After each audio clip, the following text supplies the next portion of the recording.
Make sure. Let's make sure. There we go. Alright. Hello everyone. Vanda here today with a little bit different than usual stream. During yesterday's stream, I was talking about a lot of D&D in fact. And I thought I would contribute the first hour of today's stream to just going over some D&D things. Just 1 second, I think something might be up at the moment. We are live? Yep, we are definitely live. Sorry about that. Just had to double check something. As I mentioned yesterday, it's not too hard to get into D&D. As a player, as a GM, you just need a few things. A pencil, paper, rubber, or a pen, but pen is permanent, and when you're making marks on your character sheet, basically rubber's a better way to go. You need 7 dice, one being the way to work out the dice is how many sides there are to it. So a 1d4 is literally describing how many sides of the dice on that d4 there are. So it's basically like a caltrop, a little tiny triangle. Then you have your d6, which is like your Monopoly dice, or 6-sided dice. Easiest way to describe it when I'm trying to describe a d6. It's like 6-sided dice, but yeah. D8, like a diamond. The 2 d10s, one being 1 through 10, and the other, it is 1 through 10, but it's using all the 10 numbers. So when you roll both of the d10s, you get anywhere from 1 to 100, basically. And of course the d12, which is probably the least used dice, but it's for like the great swords and all that, and sometimes the barbarian's HP. Well, not sometimes, it is for the barbarian's HP. Okay, and then you get your paper. You can write a character sheet. Or you can print a character sheet, and then I personally, at the start, I just used my D12 as my mini, pretty much, until I went and bought like a little tiny human mini from my local board game shop. Okay, so let's start off with, we're not going to go straight to a new adventure. I'm going to go through one character at least, to, character creation. So as you can see here, we have personal characters, we have pre-gen characters that the game automatically already gives you. I've made a wizard, I've made a ranger, I made a barbarian, and I made a cleric. In yesterday's stream, I did mention that a fighter, a wizard, a cleric, and a rogue are just the kind of like the default party you could have in D&D, the go-to balanced group. Well, here I've got the wizard and the cleric. Wizard for buffing and blowing up stuff and just alchemic knowledge, or basically arcana knowledge. Cleric for the religious knowledge, healing and buffs, and just being an all-round jack of all trades but great at everything kind of class. But here I got the ranger and the barbarian. The ranger can cast spells a little bit later as they level up, and they can choose a number of different fighting styles. And they specialize in killing 1 or 2 or even 3 favored enemies. So if they like hunting orcs, well, this ranger is going to be really good against hunting orcs. And they also get favored terrain, which they might like being in a desert, they might like being in the frozen tundra, and getting bonuses for that. And they might take an animal companion as well, depending on what the subclass gives them. And of course we have here the barbarian. Barbarian is I would say the premier frontliner. They deal a lot of damage, they can tank a lot, and yeah, they're just like a very good frontliner. Like the fighter's a very good frontliner, but barbarian hits a little bit harder, he gets a bit more HP. Hey Turin Wolf. Yeah, Turin Wolf. This game's called Solasta. It is a D&D game. I was gonna stream this for about an hour before getting into Dead Cells, and this is like probably one of the good D&D games for a computer. There's obviously Baldur's Gate series, Baldur's Gate. Oh wow, my mind just went blank. Like Baldur's Gate is so good. Neverwinter's Night, but that's very, very old at this point. Yeah, my mind just went. Oh yeah, and of course Pathfinder Kingmaker. But Pathfinder Kingmaker is the older D&D, I guess. Funny enough, Turin Wolf, you can have this as single player and control the whole party, or, from what I've been told, you can control one player or one character in your group and have a multiplayer group, like up to 4 people. So you can control like one character if you want. Yeah, we'll get to making a character. Alright, so in this game, they just have a few races. So you have your hill dwarfs, which if you click on them, you might notice that there's 2 lineages, or 2 races. There's a hill dwarf and a snow dwarf. In the base D&D game, well, the 5th edition, it's just dwarf. But you might have noticed over here that the hill dwarf gets 1 wisdom and 2 constitution. Actually, I'll go over that real quickly. So the STR is strength, as the game describes, measures bodily power, athletic training, and the extent to which you can exert physical force. So basically, if you're stronger, you can hit harder. Oh yeah, there's a lot more races in this, but the game's only supporting up to this many so far. Dexterity is basically how quick you are. That's important for like range attacks and being sneaky. Constitution is how healthy you are. Intelligence is how smart you are. Wisdom reflects how attuned you are to the world around you and represents perceptionness and intuition. And of course, charisma measures how you interact effectively with others. Basically, there's a funny way to describe all these stats with a tomato. I know it's going to sound strange, but the analogy works. So, in regards to strength of a tomato, how strong you are that you can squish the tomato. Dexterity is how well you can throw the tomato. Constitution is can you eat a off tomato, like one that's gone off. Intelligence is to work out the tomato is in fact, I believe it's meant to be, is in fact a fruit. Wisdom is to know that even though the tomato is a fruit, it does not go in a fruit salad. And charisma is to sell the tomato. So yeah, that's what those stats are. We'll get into these stats in just a moment once we get to class. So we'll make a rogue. Let's see. So we're gonna need dexterity and possibly charisma or even intelligence. Let's see. Oh, cool. There's one right there off the bat. So we've got high elf. Okay, so high elf and sylvan elf. We don't want sylvan elf because that's better for druid. High elf is probably what we're going to pick.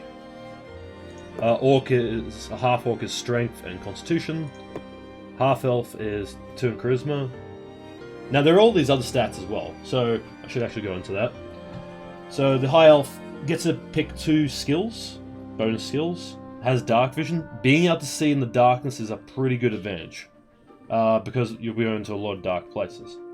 Fey Ancestry is saving throw against charm. Now, saving throws are being able to resist certain effects, like poison. What's a typical used for rogue? I would say elf, if that's what you mean. What's typical used for? Yeah, elf. But there's normally supposed to be like wood elf, but sylvan elf has gone in the direction of wisdom. But that makes sense as well.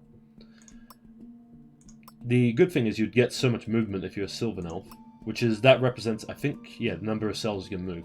So squares on the grid paper, you can move. Like, you can also get human as well. Like, that's just got stats everywhere. And yeah, that's generally good as well. But I think we'll go with high elf for this one. Yeah, like that. Just making sure. Yep. So we'll go to the next one. So these are the classes in this game. The classes that are missing currently are Bard and Warlock, I believe. Yeah, the Bard and Warlock are missing. And of course the Artificer as well, but Artificer has only come late into the game, I think. So we'll pick the Rogue. Now, as you can see here, there's something called archetypes. These are subclasses you can get in these classes. Like, every class has an origin or a tradition, and so forth. Like, these are all their subclasses, like Primal Path, Divine Domains, Druid Circle. Now, some classes get a lot more than others. Like the cleric, look how many different domains, like subclasses, they get. Like they actually get elements for some reason, but they do get a lot in the book as well. Like life is very good. Like that is a very good domain. Like you get all these spells for being in that domain. In the other one, you get different ones as well, and so forth. I think Druid has a lot as well, but in this game, it's only a few. But yeah, we'll pick Rogue, and it also does show you what you can get at higher levels as well. So like, as you go, you get more abilities, and you get more abilities as a rogue and other classes as well. One of the big things for a rogue is the cunning action. Basically, in this game, you get a standard action, a move action, and like a bonus action. And the cunning action lets them literally move again, or get away safely, or even hide. Alright, and we'll take rogue, and let's see what we could possibly have. Now, these they're not directly pulled from D&D 5e, but they're alright interpretations of them, I'd say. Like, for example, the Thief gets cunning action, allows you to use the use action object, or use an object action.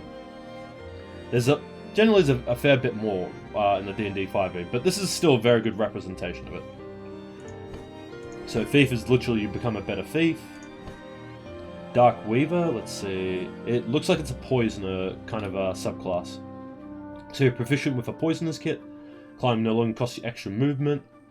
Predator, when hitting an enemy from on lower ground with a ranged weapon, adds bonus. Ooh, that's actually pretty good. But you have to be up higher. So the proficiency bonuses is over here. So you get 2+ on all your damage if you get the Predator ability. And of course, poisonous, when you hit with a melee weapon and deal at least 1 point damage, the target must make a con save, which is the Constitution save. And DC means difficulty class, I believe, from memory. I always just keep thinking of DC. Or they'll be poisoned for 1 hour and take an additional 2d6 damage. So that's a lot of damage. Shadowcaster is spellcasting, but it's very exact.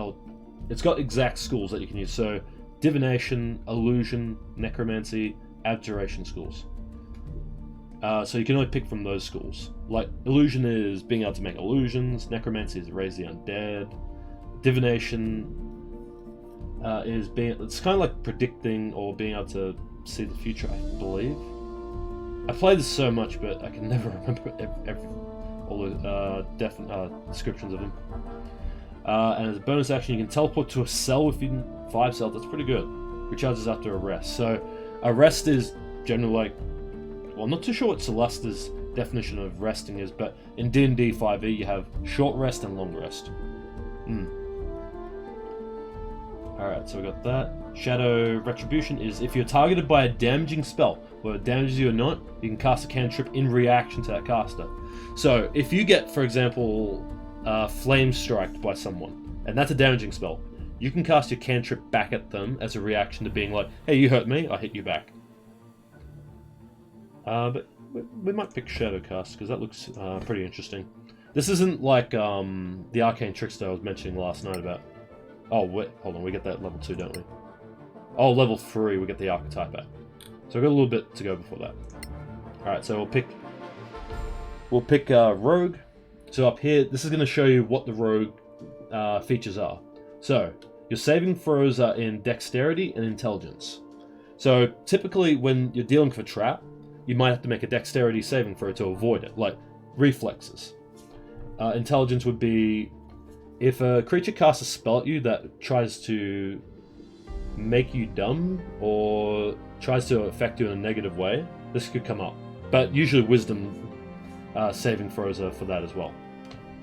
The Rogue can only use light armor, so armor comes in the form of light, medium, and heavy.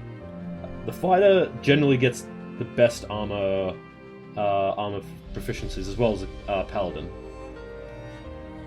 The Rogue weapon proficiencies are simple weapons, so like, dagger, clubs, that sort of stuff. Can also be proficient in longsword, rapier, and short swords. So those are all the weapons they can generally use. I think simple weapon might also be a bow as well, I want to say, like a short bow. Rogue tools, well, basically the thieves' tools. Now, as a rogue, you get to pick 4 of these skills. So acrobatics, that's pretty self-explanatory. Athletics, being able to just lift stuff. Deception is basically lying to someone. Insight is to basically see, hey, is this person lying or is this person hiding something? Intimidation is basically scare someone. Investigation is basically, it's like, well, as the name implies, investigating an area for like small details, like was there a fight here, and that sort of thing. Perception is keeping an eye on your surroundings as you're walking around. So if you see an ambush, you'll be given a perception roll to check, hey, there's an ambush up ahead, or there's a secret door. Performance is literally just dancing, singing. It could be any number of things for performing. Persuasion is convincing someone that they should maybe do something for you, or that maybe that price of that ham sandwich shouldn't be that high. Sleight of hand is basically being able to palm and steal something. Basically sleight of hand is just stealing. And stealth, of course, is hiding, pretty much. Smithing, you are trained to craft basic ammunition with the smith tools, arrows, and bolts. So, normally in D&D, at least in my games, in Pathfinder and Starfinder, I don't really count ammunition, because it can really slow down the game if I ask, okay, how many bullets do you have? Do you have 30? Do you have 100? And so forth. But the only time I'll ever care about that is if there's like a particular arrow that has an explosive on it, or it is a magical arrow that there's only one of them around, sort of thing. Expertise. Select 2 proficient skills or tools to double their proficiency bonus. This is, I believe, a rogue ability and a bard ability. So these abilities, you get a proficiency bonus of 2 if you pick them, but you can double it to 4. Say, for example, if you pick acrobatics for one of your skills here, and then select it as your expertise skill. So you get 4 before you even roll. So that's always good.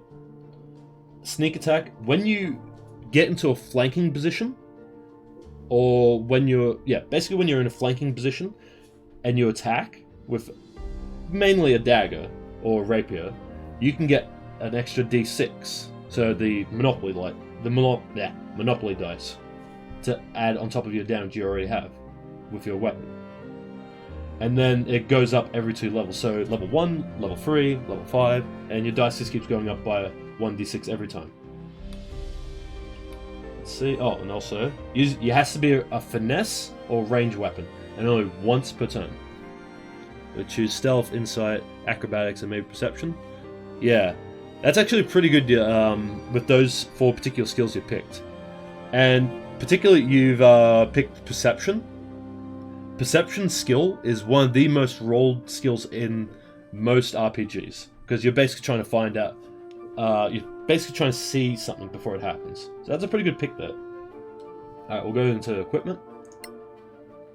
Sorry. Now, when you go through the character creation process, you get choices of weapons, your starting equipment. So a rapier or a short sword. Now, you might have noticed on the short sword description, it has effects on hit 1 and then 6. That's representing 1d6. So when you hit something, you roll the damage, which will be 1d6. So it could come up with a 2, it could come up with 3, and so forth. Now let's check the rapier. The rapier, on the other hand, is a 1d8. So that's, more damage. It does have some other properties on it as well. Let me just check how to bring that up. Do I have to hold it? Yeah, I have to hold it. Huh. Okay, it's not letting me get over there unless I'm doing something I shouldn't be. Hold Alt for more information. Okay, hold Alt. No, it's not doing it. Okay, so there are some other things on that, like the properties of piercing damage. That's the kind of damage the rapier will do, as opposed to the short sword. Wait, short sword's piercing? I thought it'd be slashing. Huh, interesting. And you have your finesse. So sneak attack will work with a rapier, where like something like a battle axe won't be able to use finesse. It won't have finesse on it. Just checking, and this also has finesse, so both these weapons can have sneak attack. So just try to check. Just checking something. So, oh, the short sword is a light weapon. Not too sure how that's going to play into effect. Alright, and so here's your second weapon you can have. You can have a bow with 20 arrows. The bow has 1d6, and the range on it is 16 squares, with a maximum up to 64 squares. I think that's how I'm reading it. But generally, there's like feet and all that, like distance, and all that to it as well. Like, I think a longbow is like 120 feet or 80 feet or something like that. But I typically would pick a short bow here because you don't need two short swords, and having a ranged weapon is not too bad either. Alright, let's go to the packs. So, the packs are generally just like a lot of little tiny items put into one. So the burglar's pack, as you can see here, is a backpack, 5 torches, ration, pouch, antitoxin, crafting, manual for basic poison, basic poison. Explorer's pack has a healing remedy, projectile parts, and small smith tool. I think we'll keep the burglar's pack. Leather armor, it's not giving us a choice of that because that's all we can take. We can get 2 daggers. Yep, we have to take 2 daggers, which that's fine. You can have 2 weapons in each of your hands as well. And thieves' tools. Yep, we'll validate that. Alright, so next part. We got all that out of the way. Now, this part's not quite in D&D 5e. This is a little bit different in Solasta, but actually no, it is in D&D 5e. What am I talking about? But it's not exactly this. Like, they're a bit different, I'll say. So we can be academic, where once you pick your background, you get like some more stuff to do. So the background feature of Bookworm, you're proficient in Arcana, Nature, and Insight. So you can you get those skills as well. You run away an Antiquarian, which you still have ties to Antiquarians, and your relationship with them is already good. Background equipment is a notebook, 15 gold pieces, and commoner's clothes. Now, this thing here, the background personality flags, is going to be your alignment. So I think I mentioned this last night, but there's good, there's evil, there's lawful, there's chaotic. And all these tags, all these personality flags kind of lean towards those. So you could be lawfulness, where you follow the law, but not quite a rogue, but maybe the rogue being lawful only steals when he has to, or has to do unhand things when he has to.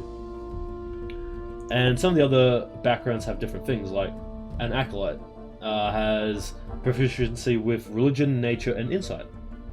Can choose an additional language, has herbalism kit and gets more stuff. An aristocrat has 2 additional languages, is proficient in history, persuasion, and intimidation.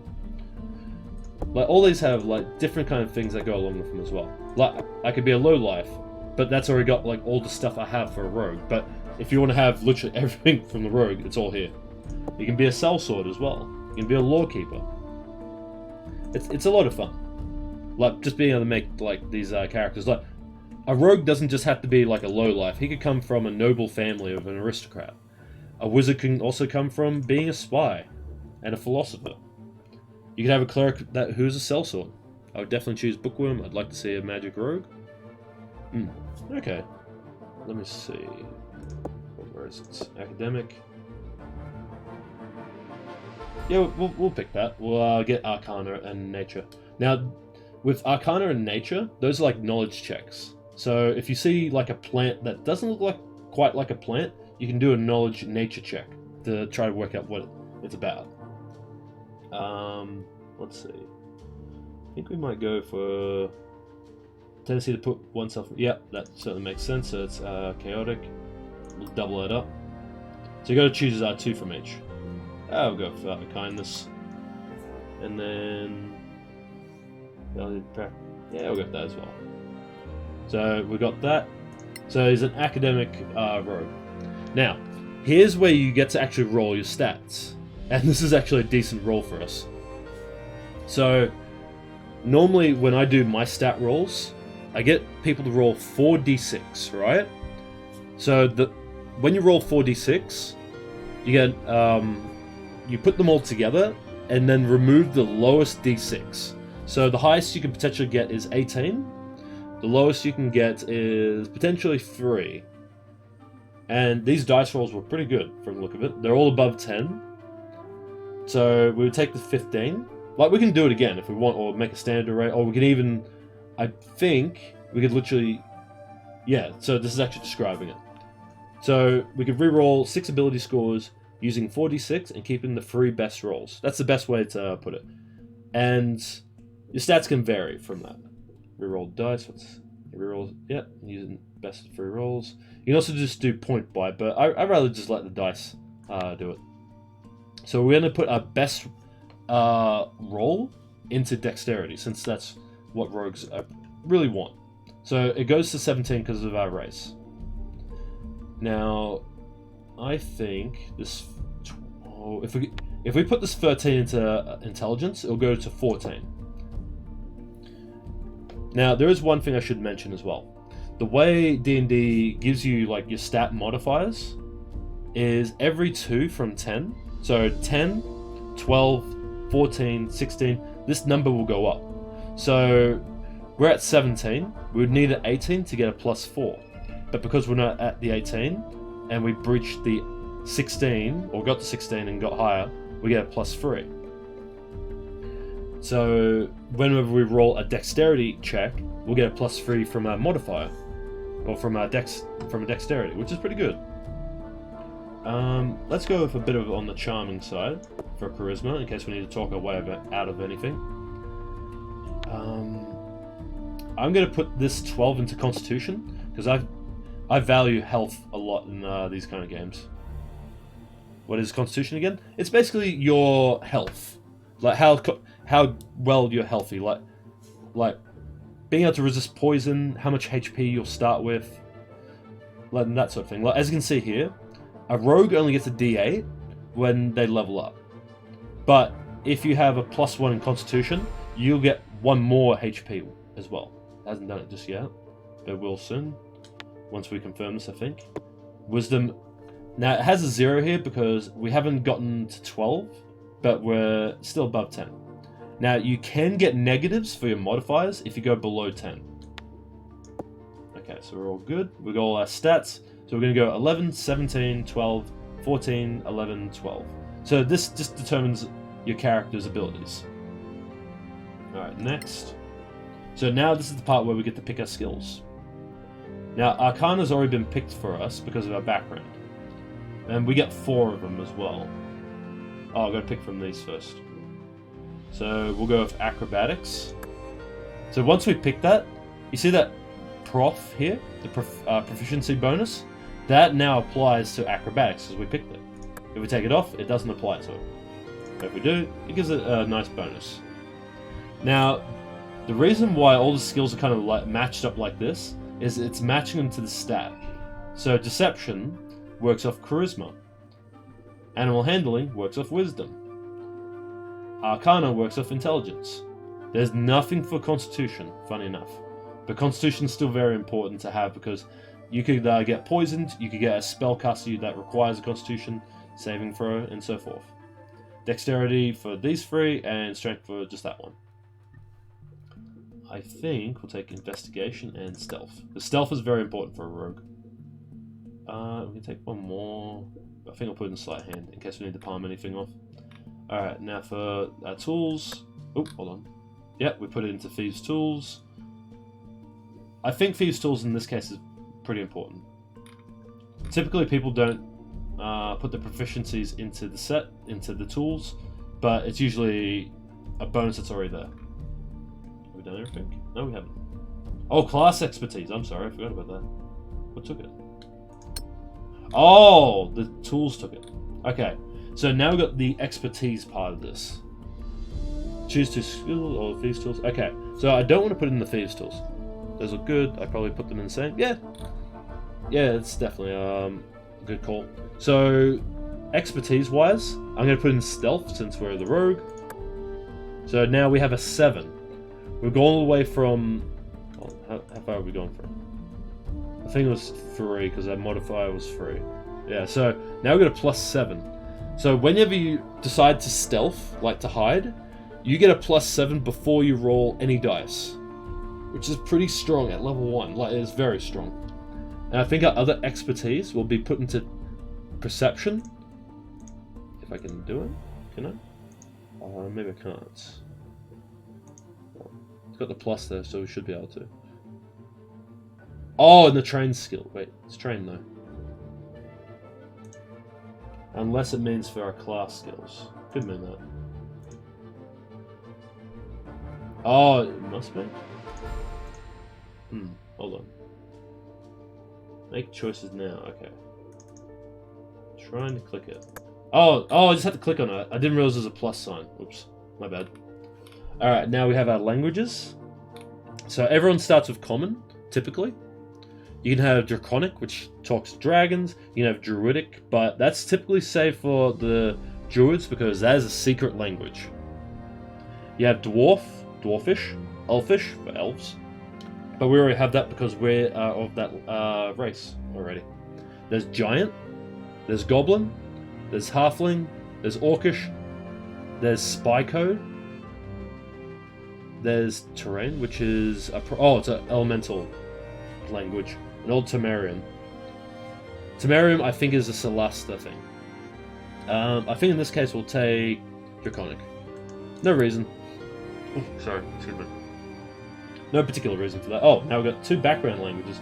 Am I correct in assuming dwarves make good weapons? Yeah, they can make good weapons. In Pathfinder, they have like their own line of weapons, but elves and orcs also do as well. Alright. Now, that's right, we get a cantrip because of ancestry. Oh, okay. So, because we got an elf, we actually get a spell. Now, this isn't a strong spell because it's a cantrip, right? So we get to pick one of these spells. Now, my opinion, don't ever get True Strike because you're losing action economy for doing this. Increase your chance to hit a target. You can see one at a time. You don't need light because you're elf, so you don't need that. Firebolt could be pretty good because you just literally launch a bolt of fire. Hold on, where's the damage for it? Oh, there we go. Just hold Alt. I'll go hold Alt for it. So a firebolt. Oh, it's a shadow dagger. I'll get to that in just a second. Firebolt is literally 1d10 for a ranged attack. That's what shadow dagger is. Launches an illusionary dagger that causes psychic damage. Ooh, that's actually really good if that's the case. So it's got 1 target, 24 range, instant. The casting time is an action, so that's fine. Now, the components part is the V and S is somatic, which you need to move your hands, and the V is for verbal, so you need to be able to speak it. The saving throw is wisdom. So when you throw this dagger, this illusionary dagger, you're dealing psychic damage to them. So they have to make that wisdom saving throw to believe or to disbelieve that dagger is coming at them. If they make that saving throw, that will negate the attack entirely. Some spells are half or negate. I think I'll actually take Shadow Dagger. That's actually pretty good. And it gets better at level 5, 11, and 17. So it gets another dice at those levels. So it'll become 2d8 level 5, 3d8 at level 11, and 4d8 at level 17. Yeah, we'll take that. Alright, and identity... randomize. Kellogg's. Fast mind. I think we can just leave the rest of that. Let's see what he says. I am in your debt, my friend. That was a lucky hit. Just where it hurts most. We'll go with 1. Blessed are the light bringers. So yeah, you can, change up your character if you want and that sort of thing. Alright, we're going finished. Sick. I'd like to have goes in detail with you must be able to speak and move your hands. Yeah, it does go into that sort of detail. Like in some casters, they don't actually have to speak if they get a certain ability. So it can make, for example, if they need to be very stealthy, they can actually not speak if they have the ability to just basically throw a spell with their hands. Or maybe not at all. Like maybe they only need to speak it. Alright, so we'll start an adventure. We're already 30 minutes into this, but it's all good. Also, in this game, you can make your own dungeon as well, and locations. And there's multiplayer to host and join. We'll start an adventure. So we have the campaign of the Crown of the Magister, which is the default adventure for this game. There's also the Lost Valley, And you can also be in someone else's campaign. Like, literally someone else's made campaign. Oh, I didn't even get Lost Valor. So it's Crown of the Magister. The new realms of Solasta turn their eyes towards the Badlands and its treasures, but war isn't the real threat looming over the principle of Mascaf. Alright, let's see. So these are the difficulties. So story mode, for players who prefer the focus of the story, exploration and combat will be simplified. Thanks for letting me kind of model that character. Oh, it's all good. All good, man. Like, I haven't, like, Arcane Trickster rogues are very interesting, and I don't see enough of them because there is a subclass called the Swashbuckler that is almost too good, in a way. It is a very good combat class for rogue. It is just, usually when I see people play a rogue, they will pick that Swashbuckler. So I don't get to see Arcane Tricksters too often. Iron Man mode. Let's say can be loaded, all saves destroyed. Oh, no thank you. And we don't want to skip the intro. Okay. Launch campaign of selected characters. You must assign all characters before you proceed. Huh? Oh, wait. Oh, I'll go select one. Oops. Oh, I see how it does. Oh, these are the characters for this. I thought they were save files. Alright. We'll go with the pre-gens. So let's see, where is he? No, not the pre-gens, sorry, the personals. So Kelos Fastmind. We'll select him. We'll go for a wizard. We'll get a barbarian. And we'll get a cleric. So, as I mentioned before, the default group of a rogue, a wizard, and a cleric is a very good lineup, and the barbarian easily takes over for the fighter. Alright, start game. That's all good.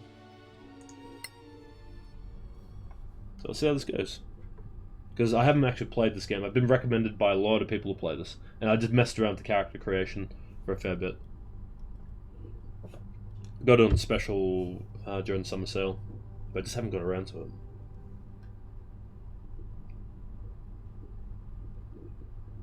Alright. I do like the artwork for this. It's pretty good so far. Although the old men have a lot of hair. Press any key, yeah. Before the Cataclysm, there were no gods on Solasta. No humans either.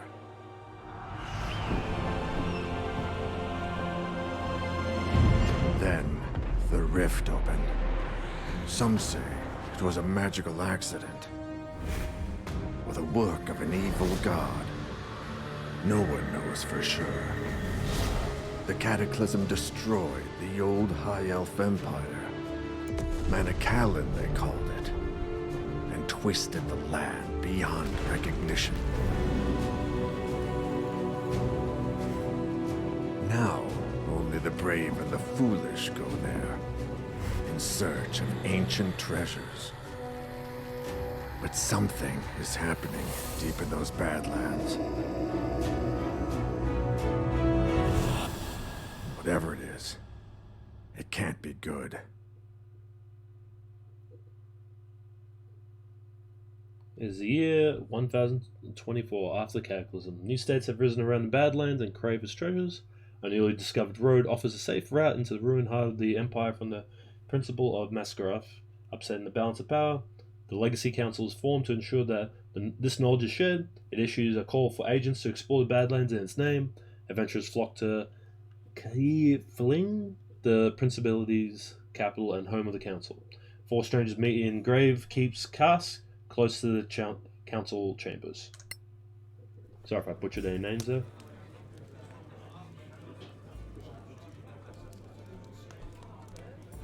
This beer tastes like donkey piss. Not that I'm complaining. Is this the place for the Legacy Council job? Hope I'm not too late. Ran into a bit of trouble on the way here. Sit. Relax. Perhaps you'd enjoy a pint of this obnoxious ale. You're not too late, friend. We're all here for the same reason. Grab a chair. Very civil for a barbarian. Another round, barkeeper. 4 of your finest flagons of donkey piss, please. Looks like you've been waiting here a while. Indeed. You mentioned something about some trouble. Would you care to elaborate?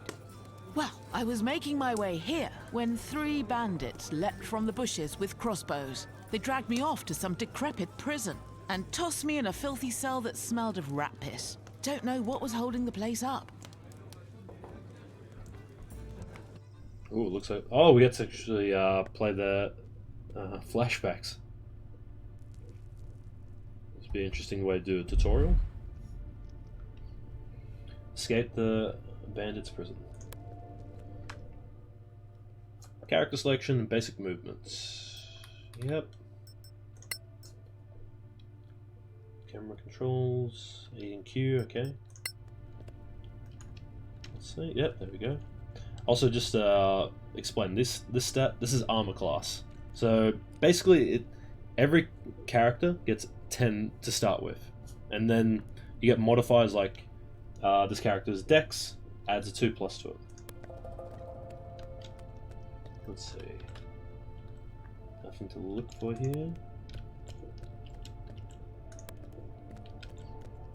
Okay, journal. Need more information. Okay. Alright, let's click on journal. Find a way out. There must be a way out of this crumbling prison. Pens left in the cell. There must be a weak hole or somewhere in the other ones. Okay. Let's take a look. Oh. I was trying to use the middle mouse button to move it. Oh. Game has frozen. Oh no, it's not. Gone to a tutorial. To call for a hole, to click the other side, you better view the other side. Character automatically kneel and crawl. Okay. Very happy about that.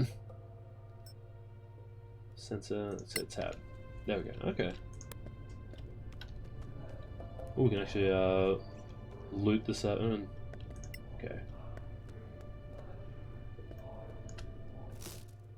So what we get? Oh, we got a torch. So we can put that in the hand. Light will guide us.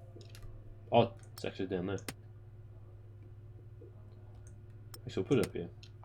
Is it a weapon? Decent. No, it's a light source. No, put it back in there. I think it has to hold it. I think that's meant to be for a torch, maybe? Yeah, there we go. Alright, let's take a look around. Press and hold Alt to oh, okay, it's Alt to get them to highlight. Okay, it's interesting. Alright. Take a look around here. Nothing. Go over there. Alt, no, nothing there. Oh, there's something big over here. Interactive elements. Highlight elements are interactive. The cursor, the action performed, pushing, opening, activating, lockpicking. If the action requires a dice roll, the difficulty classes will be displayed. Oh, okay, it's just going to show us. Interesting. So, in a typical game, if you have to do like an activity like pushing something, the GM typically won't tell you what the DC is unless it's very obvious. And I guess this is the case of this one's obvious to know. So let's see. So I guess that must have been an obvious one. I guess. Okay. Roll through. No.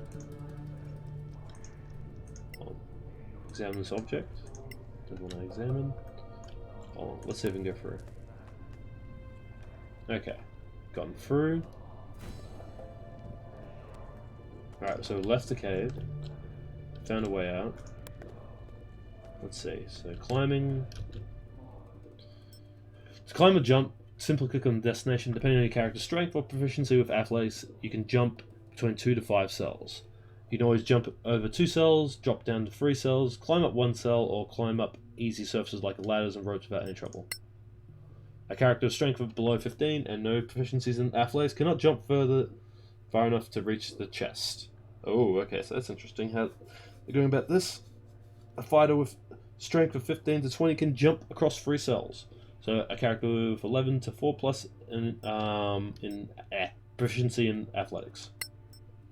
In general, the critical path is always open to characters without superior physical abilities. However, optional loot is sometimes hard to reach. Don't give up though, you may find another way to get chest. So what was our stats again? Alright, we got a 15. I don't think we were proficient. Oh no, this is my cleric. This is the cleric. Oh, we got +2. Can't remember. Yeah, we can get across. Alright, so it's in the chest. A potion, nice. So, this is a potion of healing. As you can see with the potion, it has 2d4 +2 to heal. So you roll the 2 caltrops dice, and the most you can get is 10, the least you can get is 4. Do it all. There we go. Also, another thing in D&D that I do not enforce, unless it's very, very obvious, is inventory weight. Because you can literally be there for hours trying to do that. I'll go around the other way. Oh, I see how you can get through there. You push the rock through there from the other side, so you don't have to jump across. Okay, interesting. Or do I push it from the other side? No, I can't push it from there. We'll just jump back up. There we go. Jump across. Up we go. So yeah, there are very slight differences. Well, not slight, but there are some differences in this compared to like tabletop. Like, for example, the cell thing as well. Like, this is measured in like 5 feet, pretty much.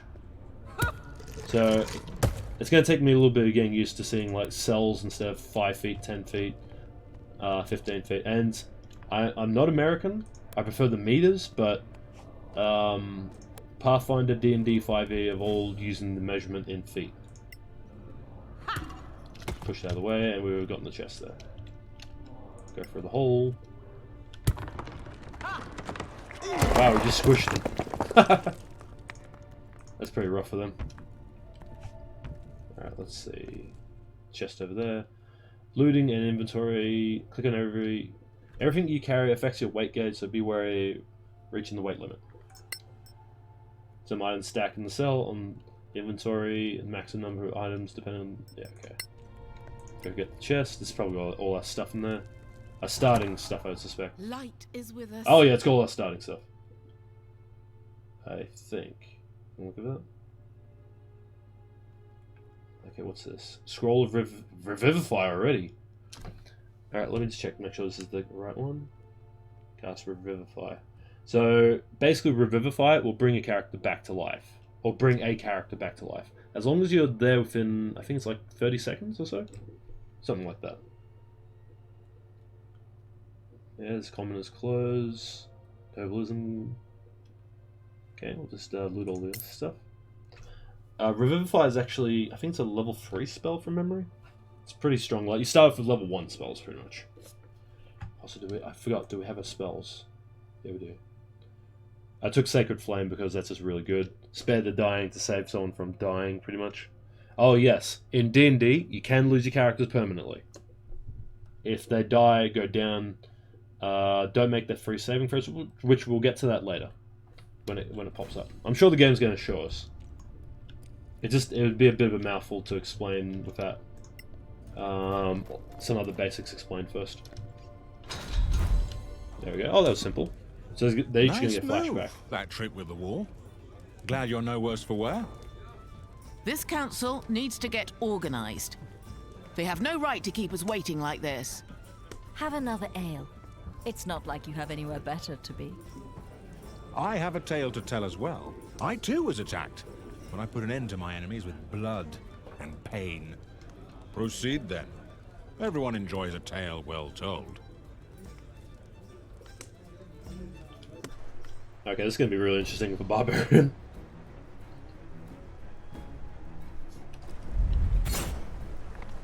Okay. So, just to explain what those little dice at the start meant, it's rolling what's called initiative. Initiative basically puts everything into an order of which you get to when you get to act. So I think I got a 16 there, and the wolves got 7 each, and they had no modifiers. Oh yeah, starving wolves got 7 each, so they have no modifiers. I, however, had a modifier of 3. I think I must have gotten the dexterity really good. Alright, so move to the point of yellow, makes a dash action, however you cannot... Definitely want to dash if I can just take out these wolves. Let's see, where's the third wolf? Am I surrounded? I don't want to dash because these wolves are going to just chase me. Can I rage? Oh yeah, I can rage. Got 2 rages, so a barbarian, when they rage, they get some really good stuff. So a bonus to melee attacks, a resistance to slashing and bludgeoning and piercing. Right. Hold that. Oh, the bear totem is everything else. Okay, that's all good. We'll go with rage. Then we'll move over here for an attack. Yep. We rolled oh, we rolled 16. Alright, so that's the end of our turn. Basically what happened there was... Let's go through the text real quickly. Just to show you guys. So, a barbarian has a special ability, Rage, makes him really strong in combat. I went to attack the starving wolf with a great axe. I rolled a 10, right? But, there's a modifier for my strength and the proficiency bonus. Wait, hold on. Where's my rage on that? I thought rage gave more to that. Or is it the damage only? Sorry, I'm just trying to check this. Oh, yeah. Kran is raging and deals more damage. Okay, so it must be just damage. That's okay. So we did 16 damage to that poor wolf. So basically you have to roll to see if you can hit them and then you damage after that. Oh, we've got more movement. Oh, right. This is D&D 5e. Oh, but we'll provoke. Okay. So there is one other thing in these kind of games. If you're in their threatened zone and you leave their threatened zone, they will get what's called an attack of opportunity against you. So it's sometimes better just to get in there and stay there. So we're going to end our turn because we don't need to move. They rolled a 3, got a 4, and missed. Because our AC is, I think it was 17. To attack an enemy using your default weapon, you can also cast a spell, switch weapons, and that sort of thing. Okay. You can shove an enemy. Oh, wait, hold on. Shove. Shove an enemy into the pit they fall.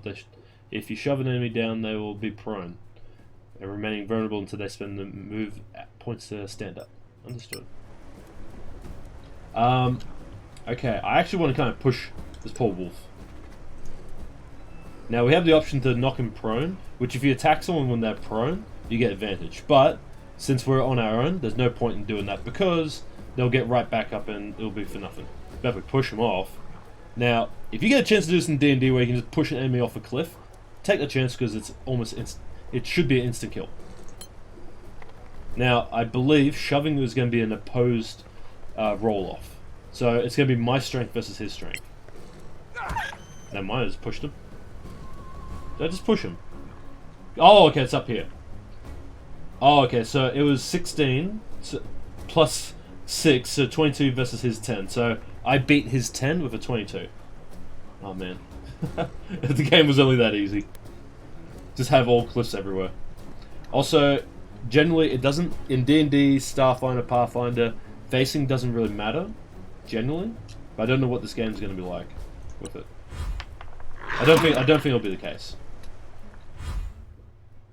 Dodge, use your main action, provides the following. Until the start of your next turn, all attackers, you can see, have disadvantage on their rolls to hit and have advantage on dexterity saving throws. So, this is a big thing, advantage and disadvantage. When you have advantage on anything, you get to roll 2 d20s, or 2 dice in accordance to whatever you've been asked to roll, right? But mainly this is d20s. So if you have advantage, you roll 2 d20s, and you get the higher number. You don't put them both together, you get the higher number. So I can get a 20 and a 1, and I have to take the 20. But if you have disadvantage, you still roll 2 d20s, and you will instead take the lower one. So for example, if I have a 20 and a 1, you take the 1 instead. These are pretty big things that happen in the game, that you can get advantage and disadvantage at the discretion of the GM or the rules. For example, if the wolves were on either side of me, they'd have what's called flanking. Flanking would give advantage to the attackers, so they'd both be able to attack with advantage. Now, I kind of want to just shove him off as well. Let's go with the shove. Let's have a contest off. Let's contest them. Damn, 19 to 10. Okay, that's pretty good.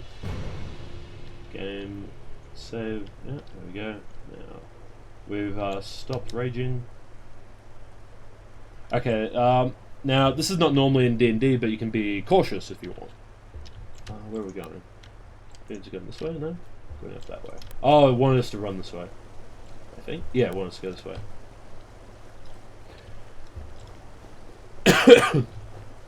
Yeah, generally being cautious in D&D and Pathfinder, everyone kind of like hand waves it, like saying like, yeah, you're already paying attention, that sort of thing. Now, disengaging. To avoid attack of opportunity, like I mentioned before, you can use the disengage action. The rest of your turn, you can move close to enemies freely without any risk of attack of opportunities. Disengage is your main action, so your standard action. So you won't be able to attack or dash. In all honesty, I'd probably just hit the wolf. Yep, so we got 21. Nice. Oh, that is a 50 health. Never mind. That is a lot of... that's really big. How much does he have? 50 HP, 13 AC, so that's pretty good. He's a challenge, so if we had a full group, we could probably take him out very easily. But we'll disengage, because the game wants us to. I'm just checking something.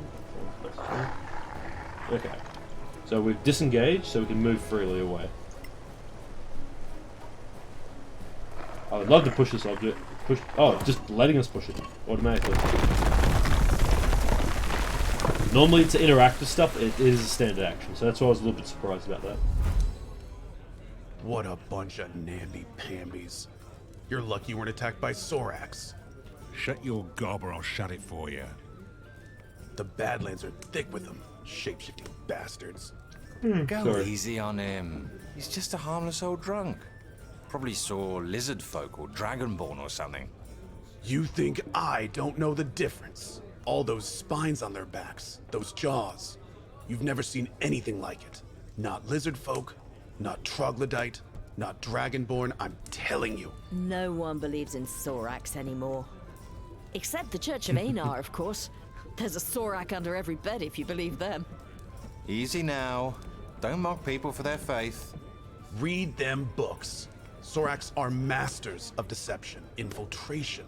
Anyone here could be a Sorak. You'd never know. Oh, come on. Huh, you'll see. So anyway, Sorax might be legend, but orcs are quite real, and not just in the Badlands. I stumbled across a secret settlement right here in the Principality. Bullshit. I traveled here from the east and left the main highway, hoping to save time by traversing the hills. The views were magnificent, but I should have kept my eye on the path, because it gave way beneath my feet, plunging me into Stygian darkness. Oh, thank you. I'll definitely have a drink. Oh, that's going to leave a mark. Thank you, Turin Wolf. Now, here's the whole light source and lighting thing that comes with, you know, dark vision and all. Characters without dark vision have a hard time seeing. You can equip torches or cast light spells, which most wizards will have a light spell as a cantrip. You can light flammable objects like torches on holders by interacting with them while holding and casting flaming spell, like Firebolt. Okay. Oh, you can actually just put it on fire. That's interesting. I think because we got dark vision, we're all good. I think we're at elf, yeah? Let's check. Yeah, we're high elf, so we got... Oh, actually, do we have it? It should. Yeah, we got dark vision, so we're all good. Okay, so we just need to leave here. Now, we got... These are spells for a wizard that... This is like the half-elf one, like from before with the rogue. You can cast Firebolt or some other cantrip. These are the cantrips like Acid Splash, Lights, Poison Spray. We have Mage Arm, which is very, very good for a wizard because they can't have armor on to begin with. Magic Missile. This is like this is a guaranteed hit. Like this has a D4 plus 1, depending on how many missiles you fire. You have Burning Hands, which is basically fire in a cone. Comprehend languages, so you can speak different languages. and Featherfall. Now, you're probably wondering, why would you get a spell like Featherfall? It can provide a safe landing spot or allies. And this takes up a valuable slot in your spell list. The reason why I take Featherfall is it is both the worst and best spell you'll ever have. Why? Because the times you need Featherfall will be basically the death of the group. If, for example, you fall in a pit where there's spikes below you, that's 200 feet away, you Featherfall, and you land safely. You will not use the spell for like 90% or 95% of the game, but it will save you from dying, pretty much. There is always that one time in an adventure where Featherfall is going to save your group. And it is a reaction, so normally when you're falling like that, you don't have time to cast any spell, like teleportation or anything like that. Featherfall will save you. I always advocate to take Featherfall as a spell, because it will save you at one time or another. Always just have it prepared just in case. Okay, oh, oops, bought that. There we go. So we can walk down here. Okay. I think it just wants us to practice the firebolt. Select the, yeah, there we go. Oh, that's a door. That's a door. Don't need to cast it. Open up. Let's. Oh, what'd it say? Must complete quest before opening door. Okay, so it wants us to do. Oh, light. Oh, wait. Oh, okay. Easy enough. Light up. Yep, we just pick our stuff to light up. A little light is always welcome. Let's see, can we light up anything? Let's light up. Let's light up our armor instead. So let's make sure it actually is lighting it. Yeah, so you can light up an object with the light spell, I believe. Yeah, this is just an object, so we can just go back and cast it on our stuff if we want. Yeah, it's a pretty neat spell. It's a cantrip. It's all good. Oh, light 2 torches. Wants us to light torches here. Oh, let's see. Yeah, there's light. A light torch? No. Oh. Let there be light. Unless I'm missing something very obvious. Light 2 torches. Oh, I see. Yeah, let's take a candle to it. Actually, let's do it a little bit trickier. Wait. Oh, hold on. Bought that. Does it only want... Oh, we don't have our spell components in our hand because we have a candle in our hand, I think. Oh, let's go back to our wand. What is stuff? There's normally not an issue in the game. Oh, it's because we didn't have a hand free. Hold on. Take that out of our hand. Oh, I see. Okay. So, because we didn't have a free hand, let's put it in secondary. Are the light bringers. Let's just do a little experiment. So we've got a candle in front of us. Yeah, so we just need a free hand. So that's the somatic part where you need to wave your hand around to do it. So I'll put it back in there. Go back to one quarter staff. And let's fire a firebolt at the thing. There we go. Examine totem. History. So this is a knowledge Orcs here? check. Strange. I wonder what this totem means. Okay, so with that roll, that knowledge check, basically the wizard is trying to determine, okay, what can I glean from this object that can help me know about orcs or whoever's here. You can actually fail that, I would assume, and just not know that it's a totem or that it's made by orcs. Okay. Healing, can use healing spells, press cast, can also use a potion nearby. Okay. Wait, where's that potion? Probably in that chest. I know it's already been over an hour, but I think we'll extend it possibly by another 30 minutes. Because I actually want to see what it's like with all the party members. Ooh, no, you need that component pouch. You need that. You need this to be able to cast your spells. So we'll drink a potion. There we go. We rolled. How much did we roll? No, didn't seem to mind. Didn't want to roll, I guess. Okay, let's see what happens here.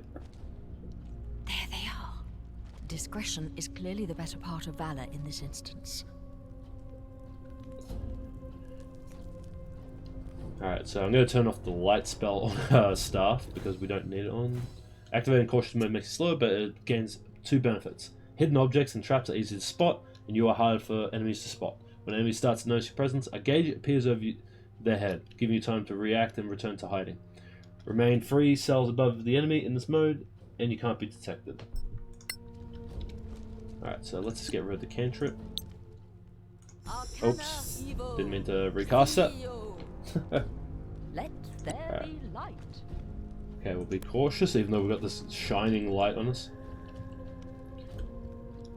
Okay. So basically, if this is on the table, basically your character is investigating to make sure they can see potential hazards. So they'd be rolling like a perception check every so often. While staying hidden, of course. Go up. Oh yeah, we just click up. I kind of want to turn that light off because I was feeling like that's being a big beacon. Oh, okay, so we're just sneaking around there. Okay.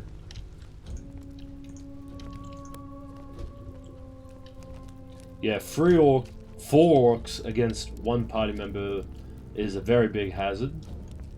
Especially a wizard who only has 7 HP and 14 AC. No thank you. Yeah, definitely no thank you. Although if we cast Mage Armor, we can definitely get 18 AC, which would be pretty good. Okay, I think we should be alright. What, did she hurt herself? No, she didn't hurt herself. I think we can take that off now. There we go. Man, she really hurt it. She's really struggling for some of those jumps.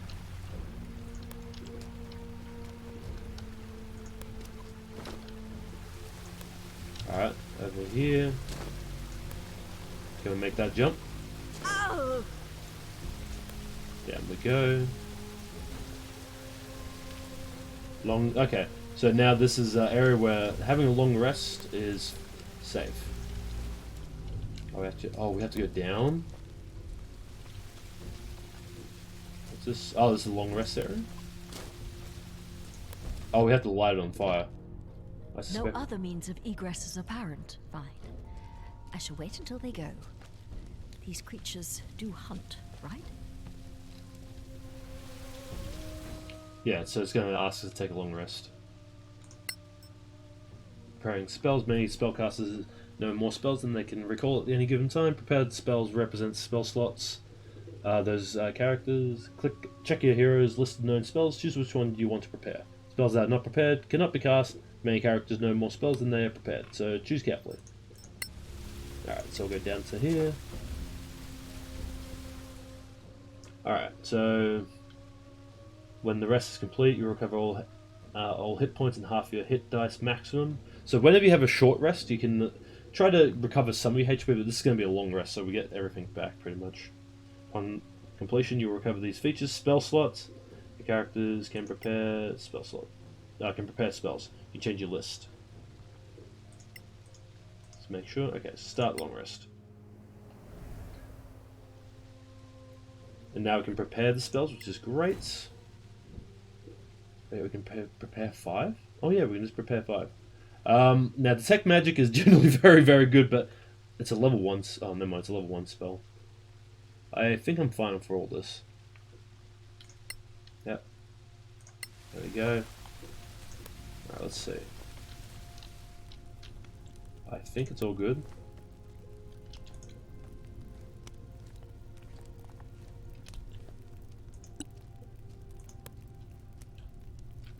Yeah, we should be all good.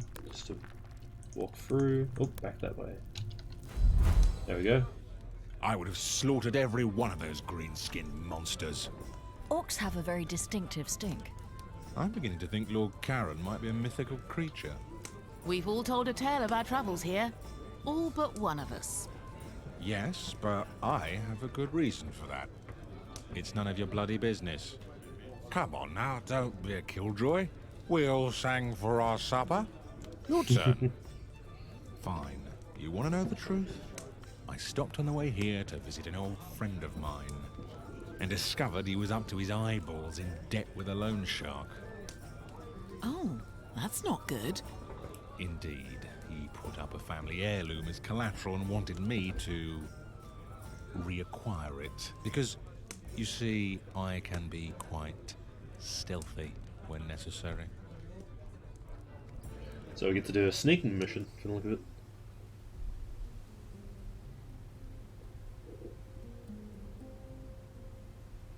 I just like that.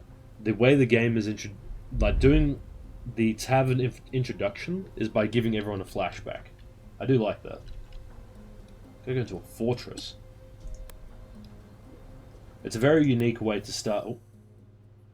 Use cautious mode to move stealthily. Enemies can hear you if they cross your noise circle, and they will spot you as soon as you leave your cautious mode. Circle depends on the armor type and your stealth skill. It's also a good idea to avoid moving to enemies' field of view while carrying a light source. Remain in cautious mode for the whole duration of the mission. You must make the stealth check if you attempt an object interaction within hearing range of an enemy, such as opening or closing a door or chest, or even pickpocketing. You'll remain undetected only if you succeed. Succeed. Happy. Oh, he's circled. Oh, he's circled. Not too bad. I actually forgot what I was going to say. Oh yeah. So the way the game's introducing all the characters is really interesting. That everyone gets their own. Yeah, you know that. They get their own little bit of story. If that makes sense. Oh, Liam. Always thoughtful. Oh, did I even pick that up? I think I did. Yeah, I didn't pick it up. Phase tools. Oh, okay. I see. Can I put it somewhere? No. Okay, we're all good.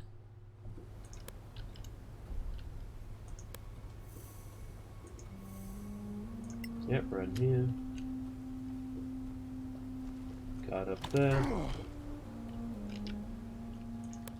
Yep, crawl for there.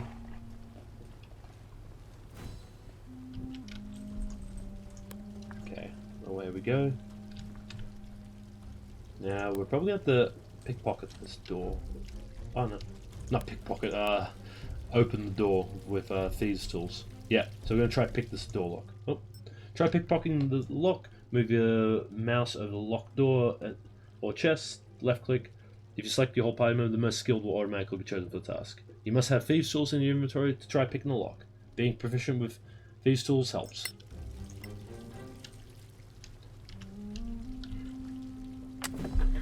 We rolled a 20 on that. That's pretty good.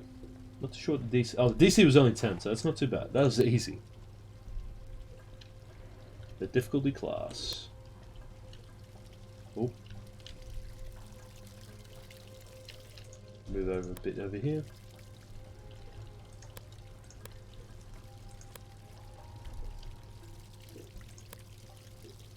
There we go, being all sneaky and like.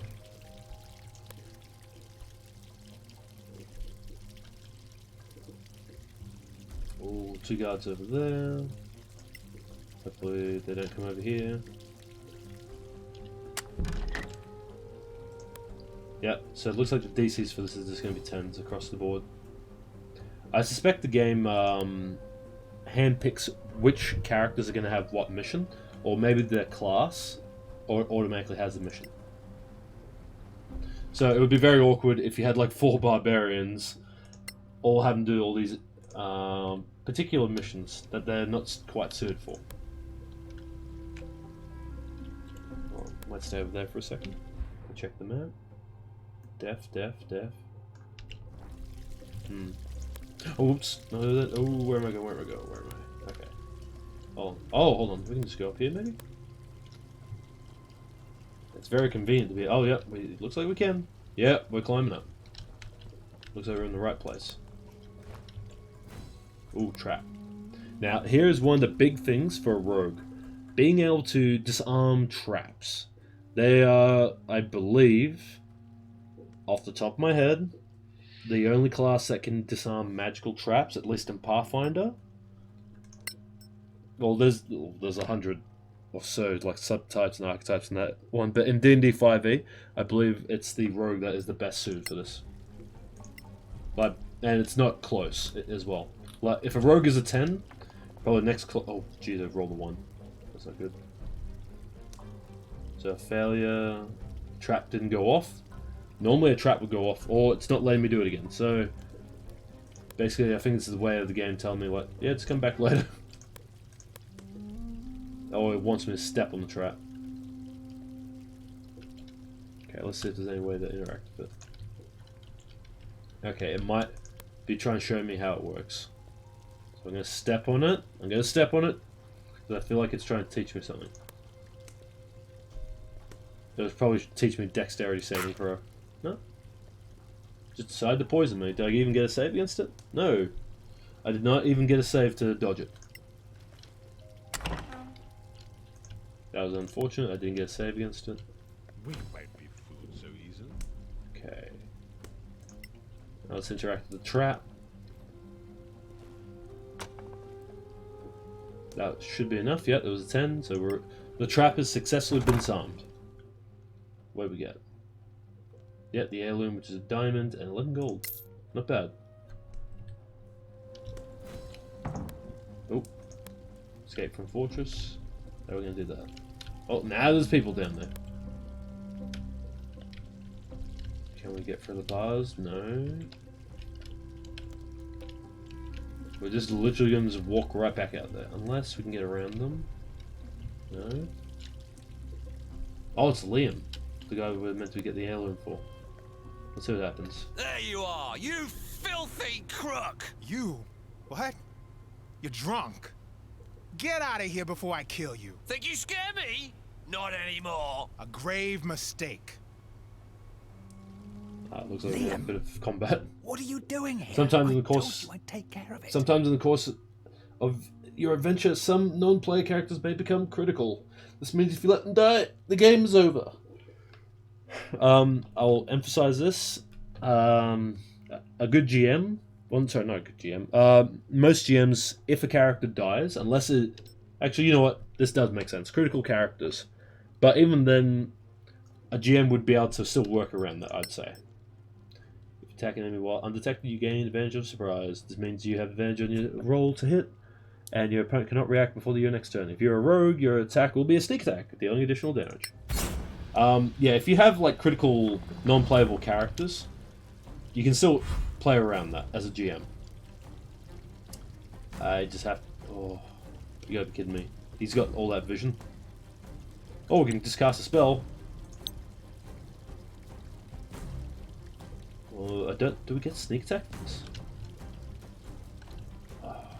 I want to know if we get sneak attack on this. Let's see. Do we get sneak attack? No, we don't get sneak attack for that. That's unfortunate. See us? Can we... I think if we move here, we'll just get spotted. So let's see how this works. I really thought I... Never mind.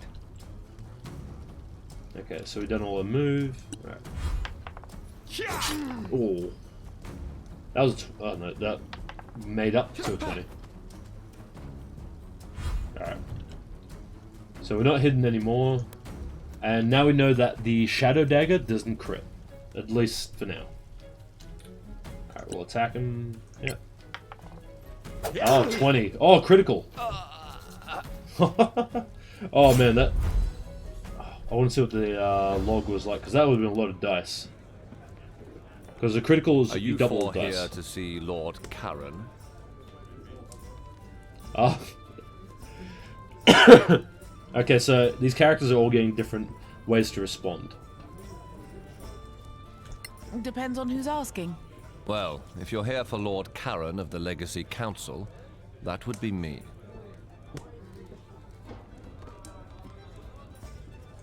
So you're not a mythical creature after all? Unlike, say, a sober adventurer? Might we ask a bit more about this quest of yours, sir, if you please? Well, I suppose it's better if you know what you're doing. What do you want to know?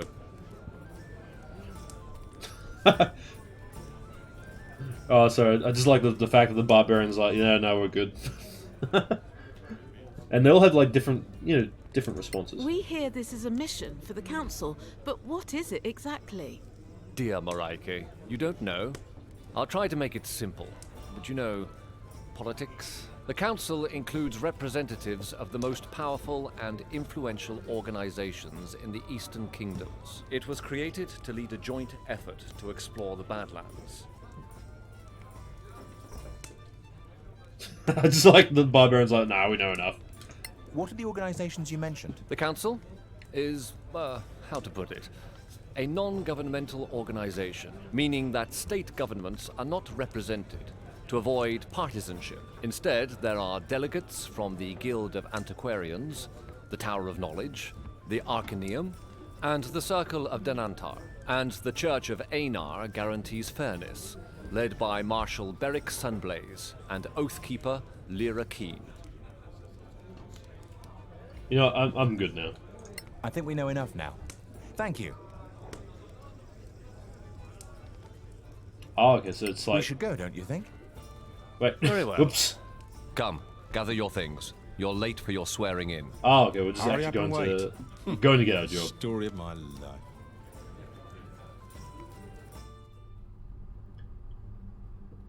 Yeah, sorry. Ooh, customize the 3D dice? I actually want to take a quick look at that when we can. But yeah, this actually seems like a very fun game, especially if you have multiplayer and everyone's just like chiming in different ways.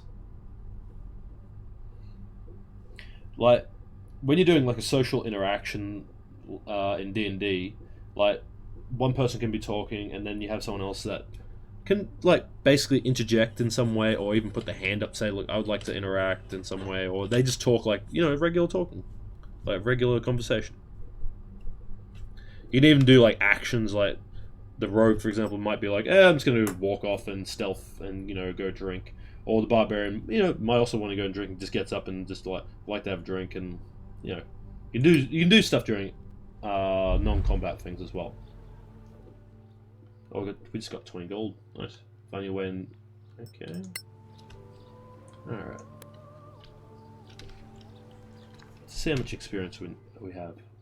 Because that hopefully was given to everyone, that experience. Let's see. Oh, back there, no. High spells. I don't see where the experience... I don't see where experience is. Unfortunately, unless I'm missing it somewhere else.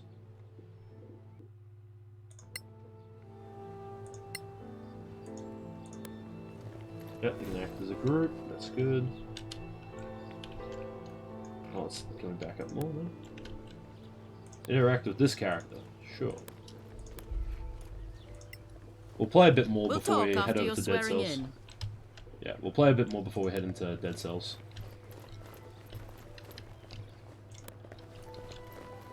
No, I can't interact with them because they want me to be sworn in. I think this is the right way to go.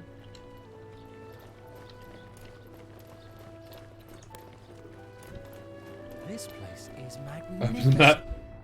Okay, so this is the right place, I think. Map is pretty good. That's a shop, probably. It's actually all the relevant characters that you need to go to. Okay, the mayor. Oh, we moved the party to this point. Oh, I can just fast travel. Oh, okay. Okay, let's go. I think this is the person I think we want to talk to. I'm busy. Come back later. Nah, clearly not. To the east, I think. The map is telling us.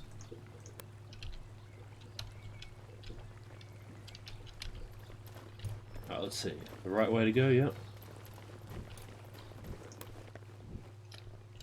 Nice gardens. Long way to go to I never thought I'd go get so sworn close in. to the embassies. Alright, let's see. Look at the size of this council hall. So this is what they spend our taxes on. Look! Is that the princess? Wait, is she leaving? Apparently so. Then who will administer the oath?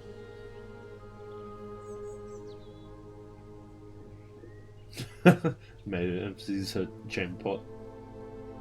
There's an oath keeper for that, I think. You thought it would be the princess? Doesn't she lead the council? No. In this chamber, she's just another delegate. Lady Keene, the council's oath keeper, is trusted by all. Lord Karen, Yes, milady. are these your new deputies? They are, milady.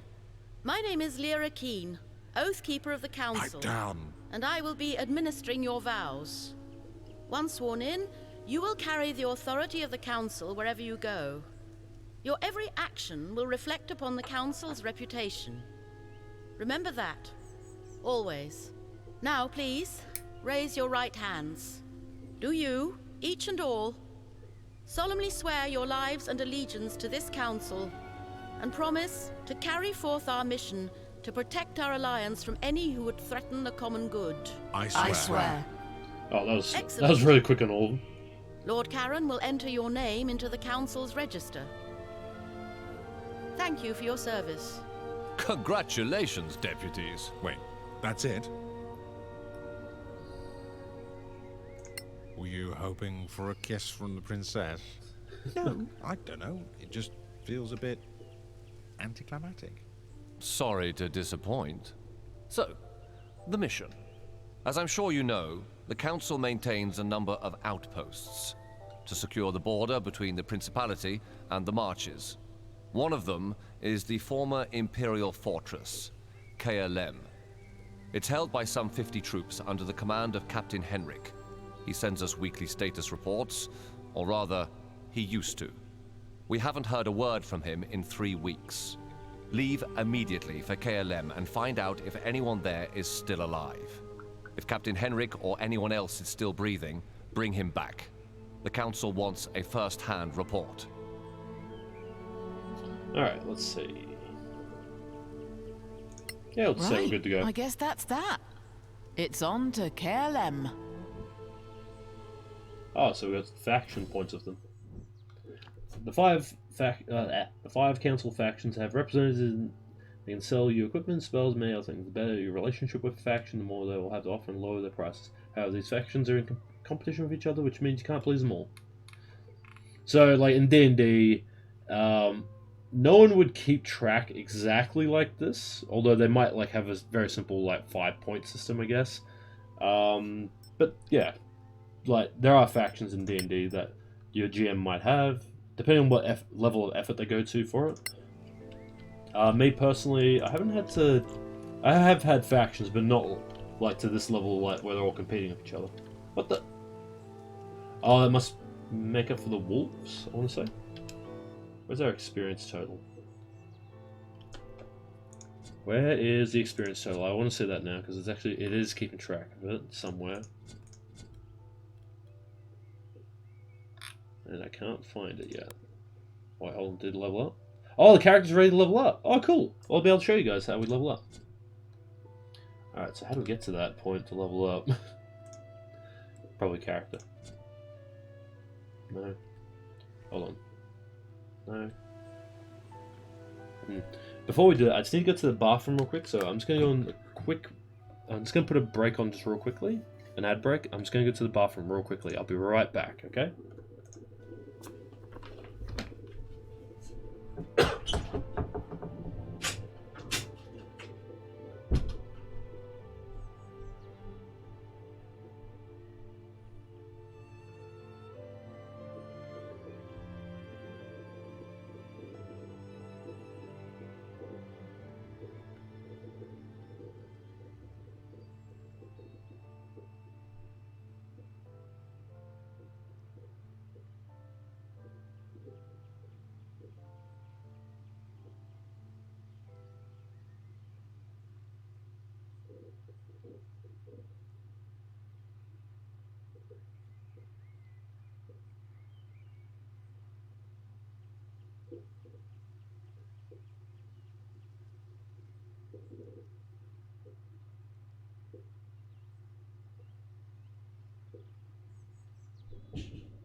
I'll be right back.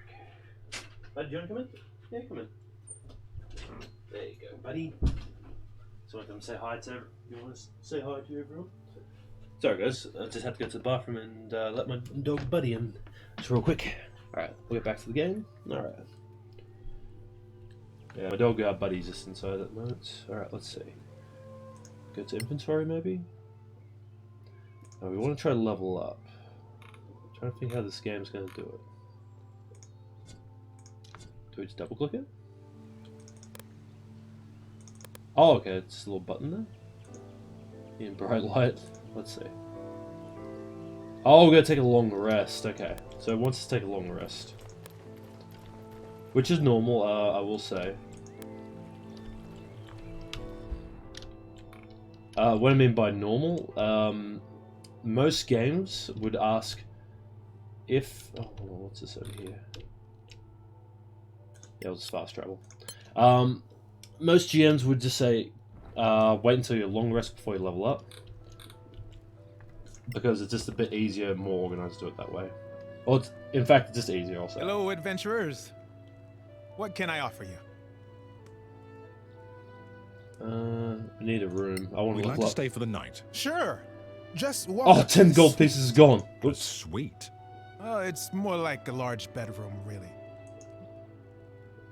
Well, yeah, just paying gold to level up. We could have just done it out in the open. Or out in the wilderness. Alright, let's level up, everyone. So, for the rogue. So, you get 6 hit points. Normally... Wait, hold on. We don't have to roll that? Normally... Okay. When you level up in D&D, you normally have to roll for your stat. Or roll for your HP. Except for the first level.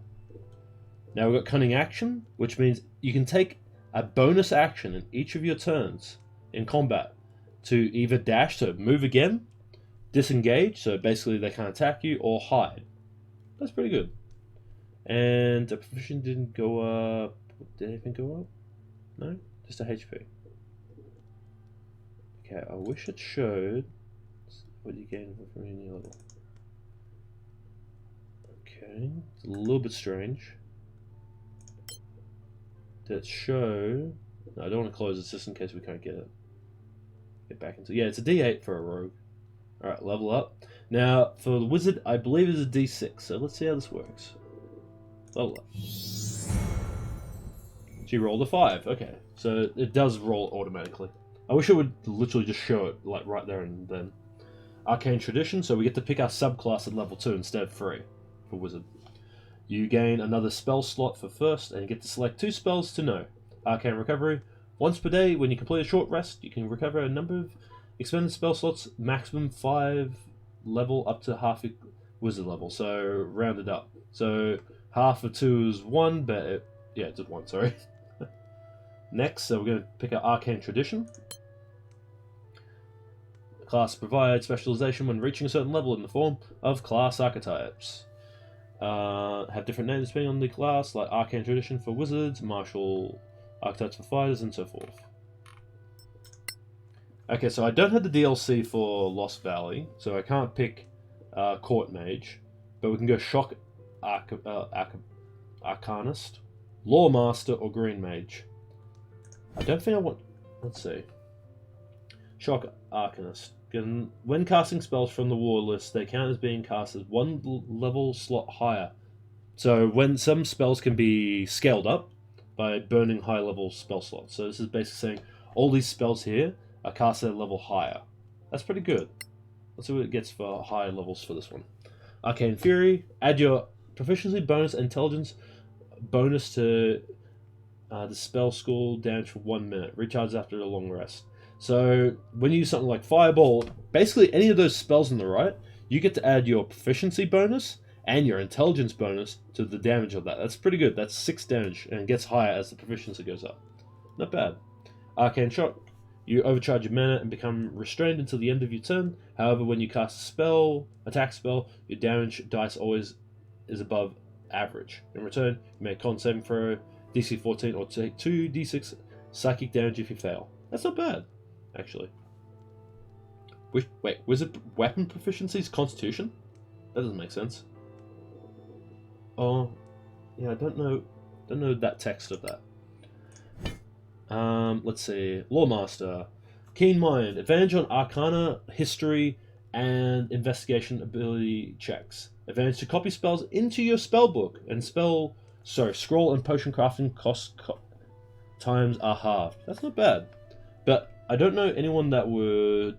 Like, usually when you copy scrolls into your spellbook, it's just usually just straight up. Spell Academic. You learn one additional spell each time you gain level. That is really good. Arcane Law, you can add your proficiency bonus to the number of spells you can memorize. You can also learn 2 additional cantrips from the wizard spell list. Wait, what? Huh? Wait, I thought wizards got all the cantrips. Got all the cantrips. Unless I'm missing something here. Unless I'm playing a wizard differently in other games. Or maybe that's just my Pathfinder and D&D 5e clashing. I was going to pick Lawmaster, but Shock Archivist is looking pretty good. Not going to lie, but I might still go with Lawmaster because we do need someone to be able to identify all this stuff. I suspect, before I even look at Green Mage, this is going to be Druid-like. Green Mage. Spells from the Green Mage list considered. Oh, yeah, look at all... Oh, actually, hold on. There's some Divine spells in there, like Lesser Restoration is pretty good. Basically, remove ability damage with that. This is basically, you want to play a druid as a wizard. Smithing, yep. Warden of the Forest, eh? Oh, you actually get proficiency in light armor. Does that, and proficiency in short bow, fighting style? Wait, what kind of wizard are you trying to make here? You might as well play a ranger, I guess. Or a druid ranger? You benefit from the same advantages as a ranger in the forest. Okay, I can see where this is going. Oh, see, okay. I get it. Oh, okay, this makes a little bit more sense. It's basically, I want to say, an archer wizard. I want to say. Your arrow can transform into a vine on impact. The target must make a strength saving throw or be restrained until the end of the next turn. Use this feature a number of equal times to your intelligence modifier. Okay. And leaf scales. When an attacker you can see hits you with a ranged attack or a spell, you can use a reaction to half the damage. Okay. That's actually... Leaf Scales is pretty good for a wizard, but the best defense for a wizard is distance and positioning. So, and the wizard also has the lowest amount of HP along with a sorcerer, so not that great, I think. I think we'll take Lawmaster, because having advantage on those investigation checks is pretty important, I think. I wonder what Court Mage is, though. I want to buy the DLC now. Alright, so we get... 2 more spells. Let's see, what are we taking? Can I move over there? Okay, cool. So that's already prepared in our books. I think it's just a coloured spell. No, not the coloured spells. We have Fireball. So what? Oh, it's a plus signs. Okay. So we must have all the cantrips already, I guess. Alright, let's see. Sleep is decent, but it gets replaced fairly quickly. Protection from evil and good can be good. Shield. Increase your AC by 5 before you would take a hit. Now, I think I mentioned this in yesterday's stream, when I had a fighter who was a spellcaster as well. He'd use shield just to deny me attacks. This can be good. Yeah, this can be good. Color Spray is good. Charm Person can be good. False Life gives you more HP for a limited time. I think we'll take Shield and Thunderclap. But basically, you can damage a lot of things in this little area with it. Oh, Color Spray is pretty good. But we'll take Protect from Evil. There we go. Yep, go spells. Yep. And now for the Barbarian. Jeez, 11. Oh, that was almost a full one. Oh, hold on. Oh, we didn't roll that because we also got Constitution at 4, so we rolled a 7 on that. Yeah. Reckless Attack. Before you make your first attack on your turn, you can decide to attack recklessly. Doing so gives you advantage on your melee weapon attack rolls using your strength during this turn, but rolls against you have advantage. Danger Sense. You have advantage on dexterity saving throws on effects, so as long as you're not blind or incapacitated. Reckless Attack can be good if you're doing 1v1, or if you want to force attackers to come after you instead of more frail allies, because they'll have advantage against you and not your frail allies. So in a way, this is a bit of a way to tank, especially when you rage and take half damage. But it all comes down to if the creatures are smart enough to come after you. Alright, now a cleric. Channel Divinity. You can use Channel Divinity actions once between rest. You can turn undead or preserve life. When's, oh, wait, hold on. Oh, we already picked it. We already picked our domain, which is life. Right. So we don't actually get our subclass. We already got a subclass. Yeah, that's all good. Now we're going to prepare our spells, just to make sure. Bane is pretty good. You give your enemies a 1d4 to mess up on stuff. I don't like how Detect Magic is Detect Good and Evil in spell slots instead of cantrips. I kind of want to take Protection for Good and Evil. Oh, we need Cure Wounds. Why aren't we up there? Yeah, we'll get that. Oh, it's a domain spell. Okay, so domain spells are automatic. You automatically have them prepared. Yeah, validate. And prepare these spells. Prepare 6. Basically all we want. Yep. Yeah, we're all good. Alright, and close that. Yeah. Okay. So we'll get into one fight before we call it there for Solasta and move on to Dead Cells, okay? Because we've leveled up, we've done a little bit of that, so we've seen how that works. Alright, let's see. Where are we going now? Oh, it wants us to go to the shops, perhaps? Yeah, we'll go that way. I think it wants to teach us how to shop. Oh, crafting. Craft various items. Doing so you need proper equipment. Crafting is performed while traveling. Once your party set up camp, but not yet sleeping. These tools are required. Yeah, I probably forget that. Because in D&D, there's not really any crafting, really.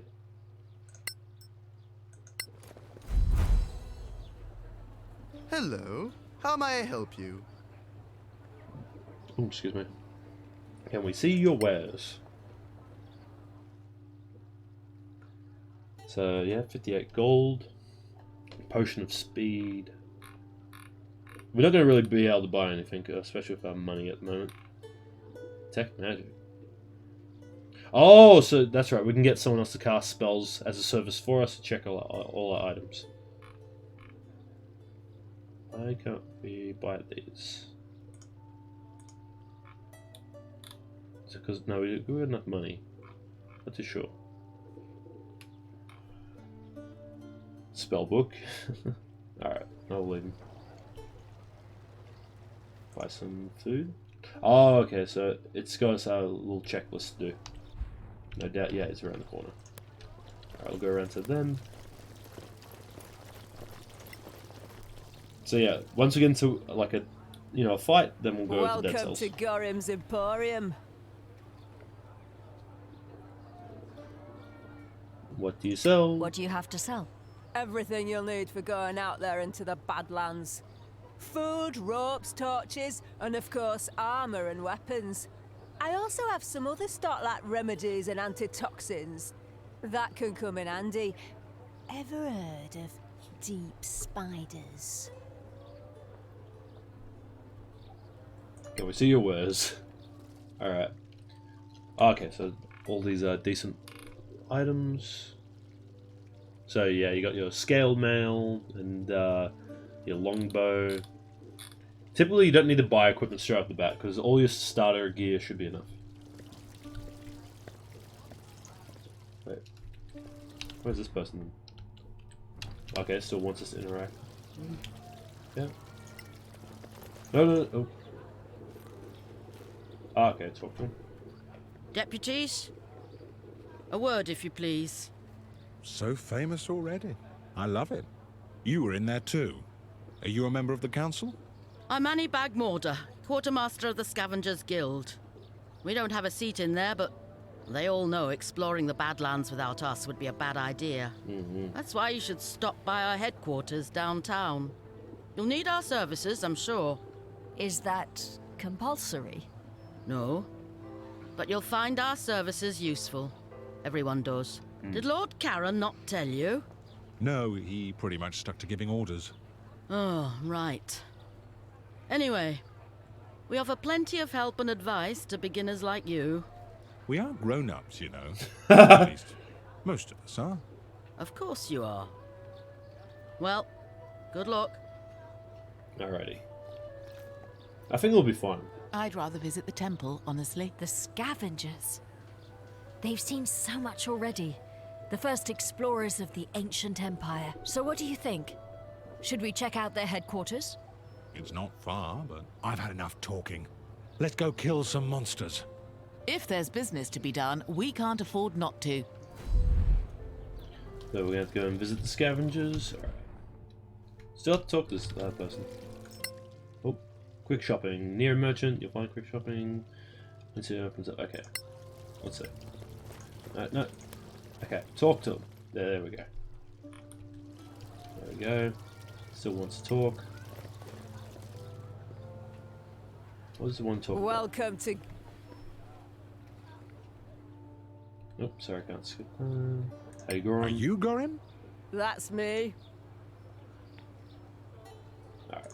We should go. Alright, for whatever reason, the boss who marks still above us. What does it want us to buy? Oh, we need to actually buy the food. Oh, no, don't. Not that way. I'm hoping it doesn't actually try to steal from it. Alright, let's buy the food. That's wax.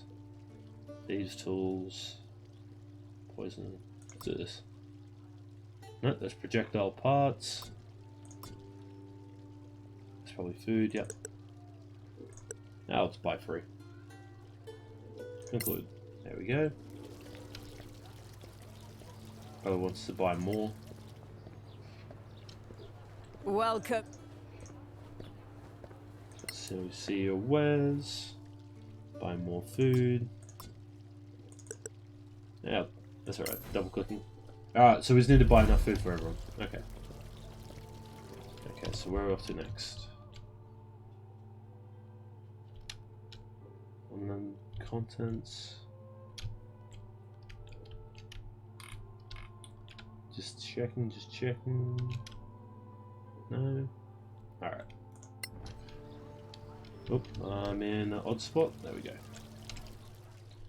Hey, the scores besides. Okay, so let's go back to the inn, pretty much. Should be right beside the cast. So after this, we will play a run of Dead Cells. I like how there's running in a straight line.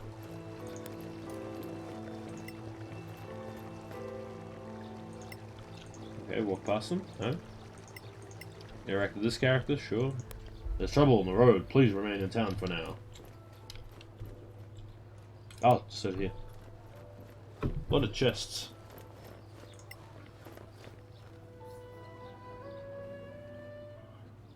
Ah, you came. You piqued our curiosity. You don't know? What kind of help do you offer to people like us? Simple. Now, people like you, in the marches, even in the Badlands. Who's Captain Merrin? You really must be new. She's one of Do you want to go yours. outside, buddy? Senior deputy of the council. Sorry guys, I'm just gonna Anyway, let Buddy out for a second. You trek out to some old ruin in the He wants to go Badlands, out. So just give kill me a bunch of one orcs. Well, you're still a bit green, so let's say goblins. Ow! Sorry about that, everyone. You're hurting our feelings. Can we pause that? Orcs will No, hurt I much was like, more oh, than your let's keep that. feelings, believe me. And stop interrupting, it's rude. So let's say you find yourself with a whole lot too much for you to lug back. Oh, so we're puny as well as green. So instead, you brave heroes just clear the place and we take our carts and we bring it back, we sell it, we move the stuff, you go off to kill more bad things. For a percentage, of course. I actually like this kind of deal. What? You can Basically, never they come carry in and it clean all up anyway, for you and then not split in your little profits if you... backpacks. Well, thank you. Fine. Feel free. Are there others? Anywhere we can settle. By the way, if you find Captain Henrik... In what? In getting our people, the outpost is perfect for us. Close to the back. Right. Sorry if I'm We'll tell skipping a him bit if of we find dialogue, him. but I'm just That quickly would reading be it. appreciated. The more you do for us. Oh. Yeah, I'm just quickly reading it just so it gets a business relationship bit can more get into better. the game a bit quicker. And I hope it... I guess we'll see you around then. Sure. Good. Okay. So now we've got that done. We should be able to go that way, yeah. There we go. That's looking like the exit. So we'll get into one fight and then we'll get into a run of dead cells. We've almost gone over... Yep, leave the area. We've gone over the hour that I said we were going to do by quite a bit. But I do want to show what the game can be like once you get to, you know, fighting and all that sort of stuff. Use the arrow keys to explore the map. Yep, there we go. A slow pace lets you move cautiously, trying to remain hidden from monsters. Normal pace is fast, but riskier. Fast pace is quickest of all, but can be dangerous. Range will be useful while they're preferred terrain. You'll find more food and less likely to be surprised by monsters. You can set up travel so you don't need to micromanage the party. Whenever someone leveled up, a long rest can be started immediately without finishing the day's travel. When a crafting task is complete, you can set up a new one without losing time. You can... Okay, cool. Now let's go to the outpost. Again. Now I wonder if it's going to let us have the option straight off the bat, or if it's going to be like, yeah, you've already selected that. No? Okay.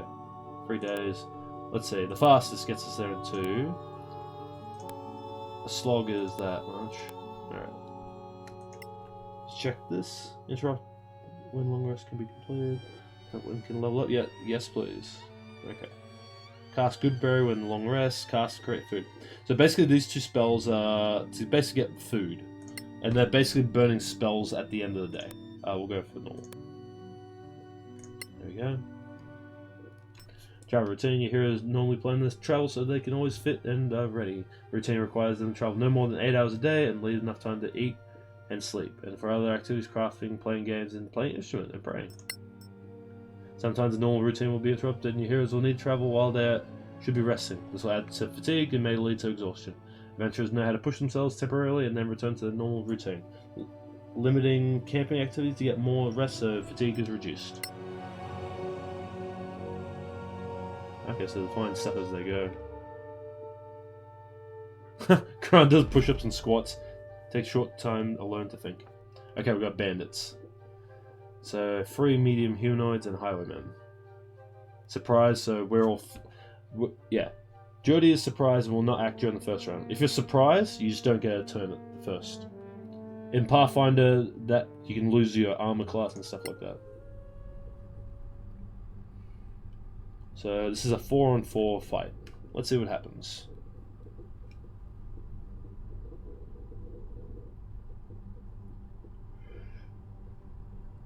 Let's see how this goes. I'm sorry. Okay, let's see. Yeah, oh, they're right on us. Our initiatives are pretty good. Except, who got that 6. You have been surprised while camping. You must fight off your attacks before you can leave. Haven't been surprised, you cannot take any action during the first turn of the battle. Don't hold back your spells or powers. You will finish your long rest after the battle, so pull your strength into this fight.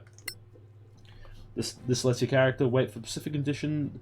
Oh, radiant action. To be met so you can interrupt other characters in turns to perform the readied action. In Crown of Magister, you can ready an attack depending on your character and their equipment. You can move as a bonus action, you can still ready an action, this automatically ends your turn. Equipment shortcuts. Yep, weapon. Okay. Let's see. Oh, coming right down for us. Oh, coming right in. Oh, that is very unfortunate. Oh no, never mind, she's gonna be first. Ooh, let's go after a cleric. We kind of want to protect the wizard, mostly. We're all surprised, yeah. Okay, so we're going to get a wizard first turn, but we're going to hope the bandit doesn't go after the wizard, because that could potentially knock her down in the first round. Let's see. No, doesn't really go after her. But misses anyway. Okay, so we can't... We'll get attack of opportunity if we move away, so we're going to cast a spell. I don't know how much health they'll have. Let's just see if we knowledge check them. Is knowledge checking... I'm not sure how it's going to do it in here. I would want to knowledge check if I could. Just to check the stats. So, in the game, in D&D, you can see... You won't get exact numbers because a GM shouldn't say oh, has 20 HP or stuff like that. Shouldn't be the case with that. Let's just magic missile just to get her out of our face. Yeah. Oh, we're just putting all the missiles on it. Evil. Damn, we almost killed her off that. That's actually pretty good. I think we stay here because we're in a nice, like, formation. Alright, so we've got the Barbarian here. The Barbarian can't get away because these two will take an attack of opportunity. So we're going to Rage. Where's the Rage? There it is. Now, the question is, do we want to Reckless? Because if we Reckless, we'll give both of these two, and possibly this one down here, attack of, like, advantage on attacks. But I think just mashing this one is actually a good idea as well. Yeah, so we'll go for the advantage. So now that they know we're going Reckless, we're just going to blast this bandit. Oh, yeah, blast the bandit. Hopefully kill him. Perfect. Nice. So we did 8 damage. We rolled, I think it was a 12 and a 6. But we... oh no. That didn't show us what the other one was. That's okay. It just took the healthier one up to 2. Okay, and turn. Yeah, come after us. Did they just attempt to... oh, still in the fight, my okay. friend. I want to say something as a min-max player, a min-max GM. This guy went for a shove just to make us prone. That was very lucky he got the 13 against 10, because that was a very low roll from us. But we are already Reckless, right? So us being prone gives advantage. But no matter how many times you have advantage, you don't stack it up. You only ever get it once. So you don't roll 3d20, you only just roll 2d20, okay? So that was not very economic of their turn, I'll say.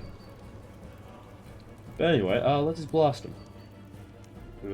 No, we'll just blast him. Use our big old mace. Yeah. One less enemy. And yeah, we don't know the AC. So a good GM won't, as I said, say all the stats, like literally. They won't say all the stats, right? Like, they won't say, oh, you need a 15 before you even know what they're doing. Or when you're playing, you'll roughly guess the AC of your creatures that you're fighting. From, like, people attacking and so forth. Actually, I think we'll just, hold on. Abort that. Can we move over there? Because I want to move over there so they can't flank or anything like that. Yeah. That'll be the turn for her. Alright, now. I'm going to show you guys flanking with the rogue. So you can get it behind him. Thanks for showing me the basics of characters. I gotta run. See you next time. All good, Turin Wolf. After this fight, I'll be switching over to Dead Cells, but thank you very much for watching this. And look, I was happy to show, you know, basics of D&D. Like, this is what the game is like. Like, not exactly like all graphics and so forth, but it's basically what it is like on tabletop in terms of mechanics. We got a 7, so we would miss that. Ooh, that was actually very unfortunate. Now this person's gonna get a turn and probably whack wait. Hold on. Didn't we get advantage for that?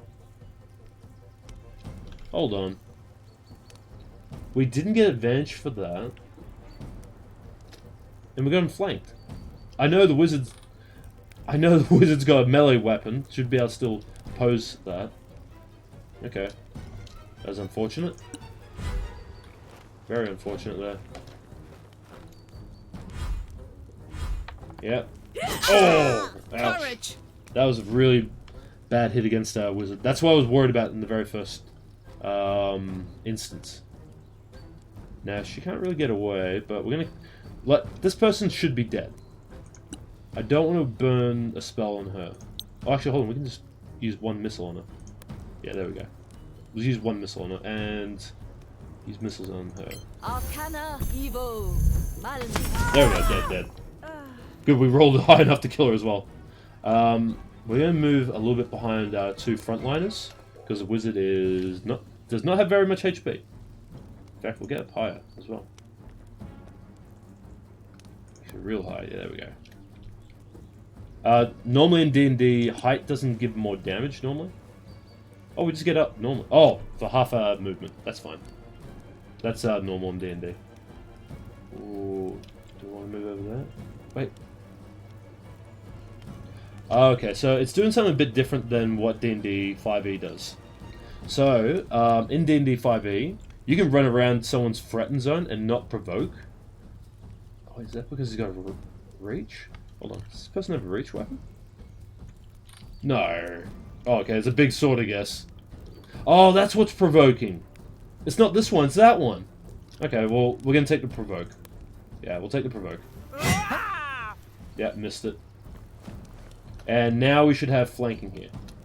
Is flanking a thing? I kind of hope it's a thing. Yes. No, for some reason we're not flanking. And we don't have any more movement. That's unfortunate. It will end turn. Because I was wondering where the attack of opportunity was coming from, and I was about to say like D&D 5e lets you basically run around someone, but I don't know a greatsword having reach though. That's a bit new for me. Unless I just have been playing it wrong, which is totally possible. Keep them coming. Alright. After a night attack, you can safely go back to sleep, complete your long rest. It just does a survival check. Probably for food. Yeah, understood. Also got loot there. I'm gonna grab that. Yeah. Jeez. Okay, this is everyone's stuff. Ooh, Scroll of Scorching Ray. That's actually really good because our wizard can take that now. Instead of having to burn a spell. Ooh, heavy now. Yikes. Alright, so let's just take a look at that scroll for real quick. Oh, she didn't get to hold it? Hold on. Oh, he's taking all the gear. That's why. Oh, we need to spread this out. Give some of this stuff to the barbarian. He can hold all this. Alright? Yeah, just give the barbarian all the heavier stuff. He can hold that, surely. Yeah, he can hold that. Because this person is unfortunately encumbered. How much can you hold? Oh yeah, the rogue can't hold that. Wizard less so. Let's reorder it. I kind of want to do that in weights, but let's see. Are you still encumbered? You're encumbered. Okay, so we can't take everything. That's fine. Drop some of it on the ground. We don't need all of it. Drop scimitar. Drop scimitar. There we go. Not encumbered. The armor can be generally pretty pricey, depending on what basically the more AC, like chainmail, would be more expensive. Yeah, we'll just get under the encumbrance. Also, I just want to check with our wizard that we can prepare this. No, I don't want to cast it. I want. Oh, it's too high. Okay, so we just hold on to this now because we can put that into our spellbook. All right, I think let's go back to sleep. About to leave the area. Are you sure? Yes. So yeah, that's how combat is when you have 4 people. But keep in mind, everyone. Oh, if there's resting yet. But just keep in mind, everyone has their own turn. Did not find anything useful. Did not find any food. Interrupting travel. You can always interrupt travel manually by pressing the interrupt button. No, thank you. Sets up camp. Yep. Read a chapter of a book. So yeah, you can just do like roleplay stuff and and this sort of thing. It's pretty interesting. Pirates finish a long rest. Consume 4 units of food. Like you can do like roleplay like when you're traveling. Like a lot of GMs will hand wave that sort of stuff. Will hand wave it. Like a lot of people don't even do like the whole food thing as well, and that's fine. Like everyone's got their way of doing things. I'm actually liking this game. It's actually pretty interesting. Like, I've played Pathfinder Kingmaker. That's like really close to Pathfinder. Not exactly, but they had to do a few things to make it fit in the video game. And I kind of want to play multiplayer with this. We're almost there. It's just up the hill. It's a little too quiet, don't you think? We're in the marches, so quiet can't be trusted. True. Let's keep our eyes open. Yeah, like if you're playing this on your own, like, it's hard to roleplay with yourself and so forth. But when you have like all these people, like when you have each player being a character, you can easily roleplay and have a lot of fun making the story of it and all. I actually want to know where the... Oh, it's the blue bar here. Yeah, that makes sense. That's the experience bar. I just can't access it. Alright, well I think we're going to save it for now. And we're going to have a file, or we're going to have a Dead Cells run. So, Twitch file, just in case I want to play it on another file. I always make a Twitch like if I play something on Twitch, I always leave it as a file, so I can play it on stream. Just give me 1 second. Hold on, where is it? So it's going to censor for it. Oh, where is it? Not that. Not that. Sorry, I'm still trying to remember how to do all this. Be right back. Event list? No. Oh, let's use the censor thing. 1 second. So just while I swap out games. Just be 1 moment. Yeah, just look at the frog for a second. Just look at the frog for a moment. Yeah. I mean, look, I enjoyed Solasta. That was really fun. But playing multiplayer would be pretty fun as well. Like, I wonder what the dialogue options are like for that. I really do. And also, we'll switch over to Dead Cells with the on stream as soon as I can get over to Dead Cells.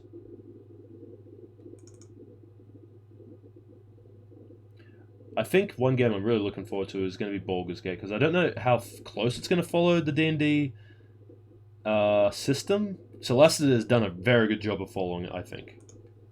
Like, Solasta has done an incredible job of like keeping close to D&D 5e, I think. Like, as close as you can be, really. Like, I think the only, like, they've got their own subclasses, which I think that's fine. Like, if they want to add their own, like, detailing, their own design to it, that's fine, I think. Okay, just loading up Dead Cells.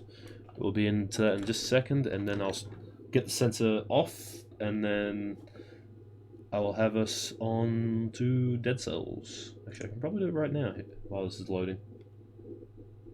Sorry about this, everyone. I think I need to get my computer to go faster. Check that.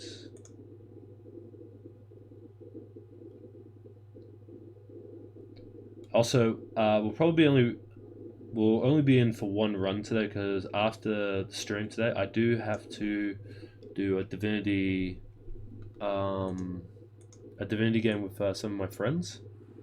So much like I was talking about Solasta being 4 players, well, I have to play a 4-player Divinity 2 session. And look, I love it. I do love Divinity 2. It's really fun. Okay, 1 second. It's not exactly D&D, but it's fun in its own way, that it's still like an RPG that you can do all sorts of things in. Like, you can make like melees, casters. You've probably seen it on Twitch, I'd imagine, or on YouTube. Okay. Oop, we don't want to end stream. Don't end stream. It's, yeah. There we go. Alright, we're all good. Got a second save file. I think we're all good now. Let's make sure we're clicked onto it. Alrighty. Everything's all good. Yep. Everything's all firing on cylinders. Continue. But yeah, in terms of like streaming that game, I'm not too sure what the others would think about that. Like, as far as I know, they haven't streamed before, or been on streams before, so I'm not too sure how they would react to that. They probably, I imagine they would be okay with it, but I don't want to stream it without knowing how they feel about it or their permission. Alright, sorry. I was going to show this before yesterday's stream. This is what Boss Stem Cell 1 looks like. Hard, reduced number of health fountains, and when we're at this stem cell, we can get the next stem cell. You can improve the legendary forge as well. Now, there is one exception to acquiring a stem cell, is this. If I was to pick an aspect, I can no longer pick up a stem cell. But these are fun modifiers. I don't mind if people want to do this, because you can get like cells and all that sort of stuff just doing that. No harm in that, no shame in that. It's very fun, I'd say. Okay, so we've got starter items. Alright, Nutcracker, shield. I'll sell that. There we go. Alright, let's go! First run of the day. Let's see how long it lasts. Squish rats. Ugh. Oh boy. Not great to start with. Generally you want Nutcracker with like Frost Blast or Ice Grenade just to get a lot of damage out of the crit. Or get the jump on the enemies like this. But Nutcracker is one of my favourite weapons to use. For good reason. It is a lot of damage, it is fun to use, and it's just overwhelming. Oh, I thought I rolled that. Still stuck in the attack animation. Now our goal for this run is I want to get the Spider Rune or the Ram Rune. Just to be able to access more of the map. Or biomes. Now from memory we need to go to Ossuary for some of that stuff. And I also need the Homunculus Rune, but even though we're in Stem Cell 1, I don't have the Homunculus Rune. Can anyone guess why? And I found out is because if you go after the Queen instead of the Hand of the King, you cannot get the Homunculus Rune until you kill the Hand of the King. There we go, nice little knockback on the bomb. There's a... oh, yes. Yes, please. Need a red weapon. Deals up to 9% when you strike repeatedly, inflicts up to 10 successful hits. So yeah, this is going to be a weapon we're going to replace anyway. We don't need the croissant yet. There we go, up we go. No, not toxic sewers yet, please. We go down. All the way down, we'll get that croissant later. Attacking fast. Oh no, no, Royal Assassin. Oh.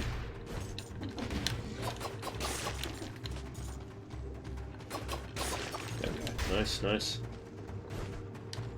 But yeah, I really enjoyed playing Solasta. I don't know how it is for everyone else, but I hope that was like a nice introduction to D&D 5e. I would recommend Solasta as a game to play D&D if you play online, or if just play in table as well, or using Roll20. They're all good options. I look forward to Baldur's Gate 3 coming out, when it's actually out of early access, and not just sitting in early access. My whole stance on early access is if you should only be in early access for like maybe 3 months to 6 months. Because if you're in it for longer than that, then you're not really in early access and you've had a full release by that point. Because your game has been out in the wilderness long enough. And is literally being sold for money. But, you know, I'm not a developer. I don't know the logistics behind going and making a game and all that. Like, I get that you need to make money to continue development, but at the same time, I'm just like, well, it's not. It's like a full release game in terms of price. Like, some of those games in the early access are very expensive for what they are currently. But if I guess if they weren't full price, people would just be buying people would be buying early access games to prevent like the full paying of the full money, I guess. But that was kind of like with Minecraft when it first came out. I think it was in beta or anything like that, but it went up by like, it was like a $10 game I think at the time. Oop, Grenadier right here. Don't usually see him by the doors. Okay, let's see. Alright, we're going to go back for the croissant because of health. Where do we need to go? I know we need to go to Ossuary, but I'm trying to remember how to get to Ossuary. I think it's the Promenade, if I'm remembering this right. Yeah, Ossuary is... it's one of the... oh no, is it all the way over there? No, it's Forgotten Scepter. Oh yeah, we need to go Promenade. So going to toxic sewers gets you to ramparts and ancient sewers. Or there's a prison there as well. I don't believe an aquarium gets you there. It gets you to ramparts and to the Great Moss. I can't remember which one it is. These two. I think it's this one. No, I can't remember what these two are. I know that's the moss thing. Ramparts. I can't remember that one either. Wow, it's been that long. Or did they make ancient? Surely they haven't made ancient prison. They're taking out extra biome. Hopefully they haven't. Alright, we got the croissant.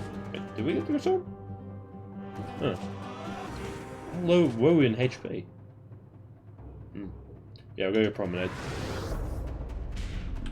Alright, off we go. Promenade, here we come. Now, promenade's not usually a place I go to because when I was playing in higher difficulties, it's generally a place I would avoid because it didn't give as many scrolls and items, in terms of items and stuff like that. Oh, we only have 10. Yeah, we get the backpack. Backpack is, it's a very nice upgrade. It allows you to hold an item. Allows for a certain mutation called Armadillo for me. Ooh, victims burn when they die. Okay. We're all good. Combo, I think we take here. Yep. Oops, excuse me, I'm sorry. We'll drink here and just take that. But yeah, in regards to early... Not the bank, we need to go promenade, I'm sorry. In terms of early access games, I feel like your game should only be in early access for 3 to 6 months, and then should be regarded as fully released at that point. But there's no one stopping them from doing that, and this is namely on Steam, I guess. But there's been some games like Darkest Dungeon that got to benefit from being in early access for a long while, and that became a better game as a result, I guess. Oh, no, I guess. It is a better game. What other games are there? There's a lot of games, but my brain ain't necessarily thinking of it. But Darkest Dungeon is the one that just pops up to mind, like, particularly. Oh, Baldur's Gate, what am I thinking? Yeah, Baldur's Gate is currently in early access, even though it's made by the same people that made Divinity 2, and various other games. Like, why does that need to be in early access? Personally, I think it's just for the hype, I think. Because I kind of want to... I want to play the game. I do. The problem is, the story's not all the way done. So... And I don't want to play the game and just be, done with it, so to speak. Even before all the story's done. That's what worries me the most when it comes to that sort of stuff. Oh. Like, that's what really worries me when I think about it. Because I'll buy Baldur's Gate at the full price of where it should be at release, and not want to play it after that. And even when it comes out, like, it could be years before I play it again, if you know what I mean. I guess that's what kind of annoys me about full release. Or full and early access. Like, in a lot of ways, you're paying to be a beta tester, I guess. Alpha tester as well. Shot. Ooh.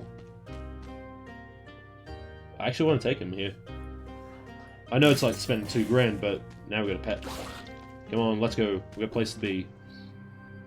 And I haven't had him for very long, because I haven't played the DLC very much. Or not much. I mean, I haven't played the DLC since I've been streaming it here. Another shop.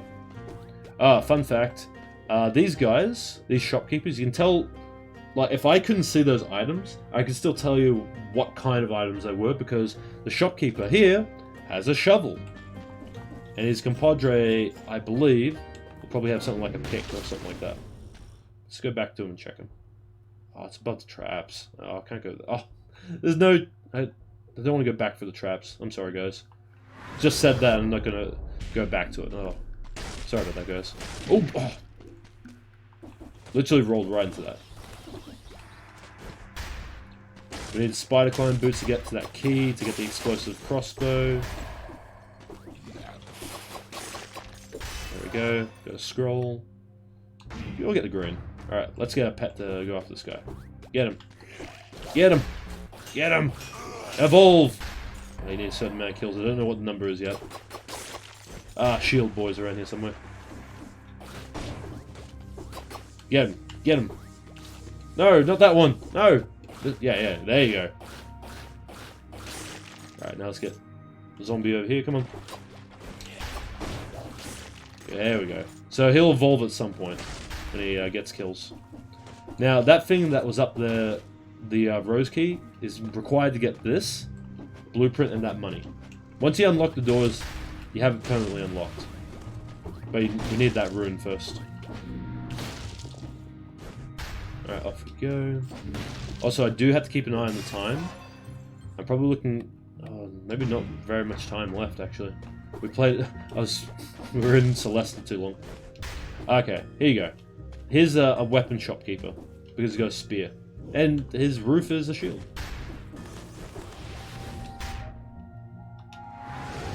Alright, up here we go. Yep, up we go.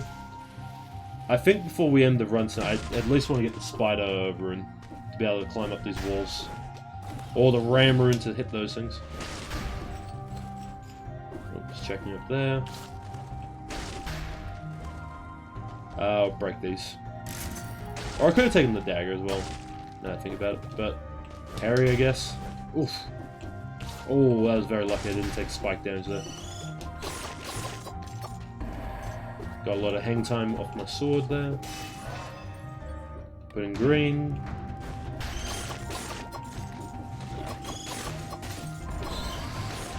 Oop, I was rolling into the wall, praying.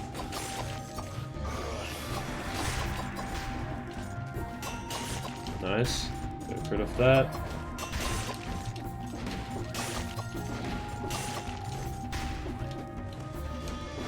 Oops, I accidentally parried. That's unfortunate. Alright, here we go. Oh, no bat for us.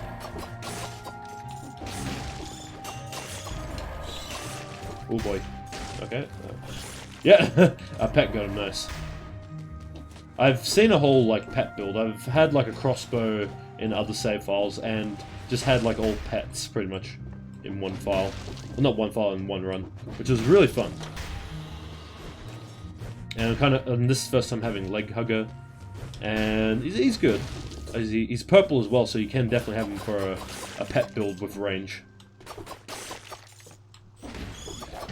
Oh boy. Yep. Need to find... Oh, we got the watermelon back there to eat. We can definitely go back for that. No, we can't go up there. That's unfortunate. We won't go back for the watermelon just yet. Oop. Oh boy. There we go, got him. Oh no, here comes the sword guy.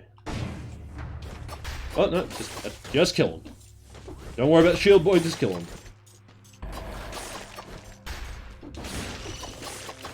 Get him! Oh good, got him. Must be a lot of kills for Leg Hugger.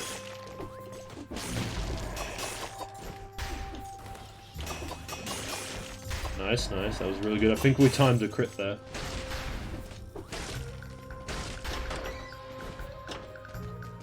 We need to go ossuary, so down here. We need to get that watermelon as well. Yeah, it's up there. We can't get that until we get the spider climber. Let's open that, let's make it a little bit easier. Alright, we'll teleport back. Oh, ossuary. Oh, yeah, that's a lot of enemies down there. Ossuary isn't Forgotten Scepter. For some reason I was connecting it there for a second like that. Alright, teleport down. Where is that watermelon? Just below us. There we go, full health. We're all good.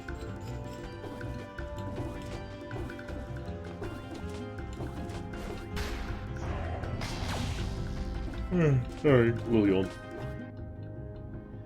Okay, there we go. So we'll go to ossuary and try to get this rune.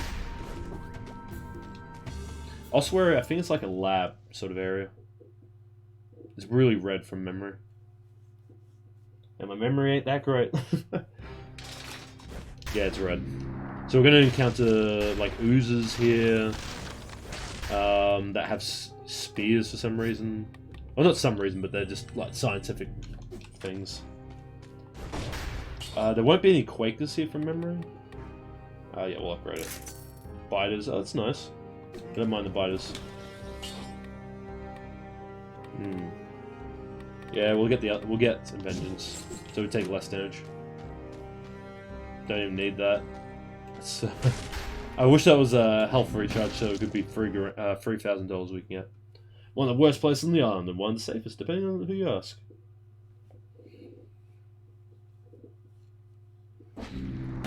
Alright, sorry, a little yawn. So I'm hoping we can get the ruin here.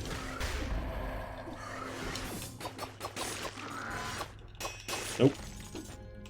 Oh, we need to get Leg Hugger out. Alright, these things have these ridiculous turrets. Oh, there's the thing that's gonna make the oozes. Oh, let's get Leg Hugger out. Get him! Eat him! Leg Hugger does not have HP. We don't care. Oh! He turned around on us. So, Hedgehog or Spine guy can do that. He can just turn around on you to make you take the damage. Very nasty creature. He's not one of the most... He's not my hated enemies, but can be obnoxious. Because he's like, that's all his whole stick is, just turning around and punishing you for mistiming your attacks.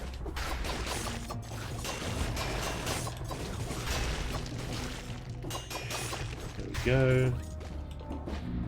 Oh, geez, that could have been bad.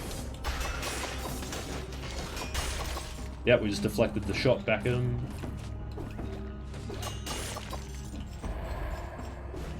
Alright, we'll just dive down. Oh, I thought he was going to turn around on us. Yeah, he's trying to turn around on someone. Oh, he has spikes still around.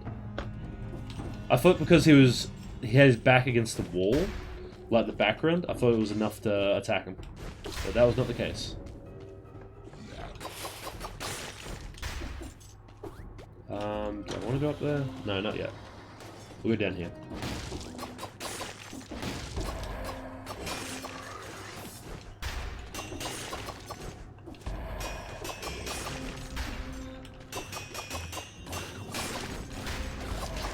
Yeah, get him. Get him, Leg Hugger. Okay, this is a dead end, but that's alright. That's enemies still there.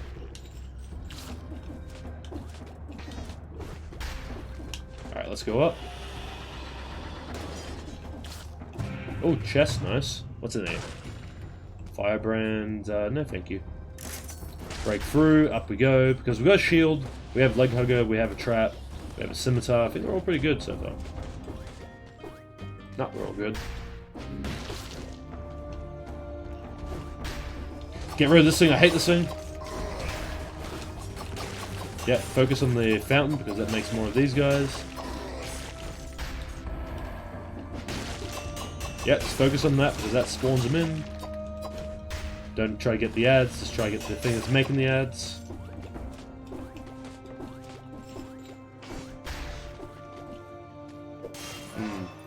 Just looking at that background there of that gate here. Really don't want that thing to get out. Oh, I did it again! Get some health back, get some health back. There we go. Alright, I should just let Leg Hugger do this guy in. Oh! There we go. No shame in having a drink here, I think. Yeah, let's have a drink. We'll likely be able to recharge it, hopefully. Although, I'll be slightly annoyed if there's food around or something.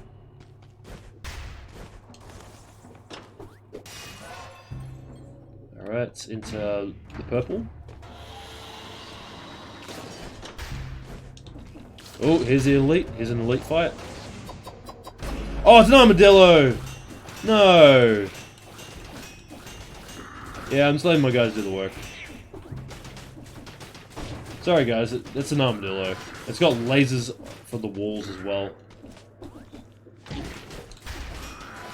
Very obnoxious to fight that. Oh, it's evolving!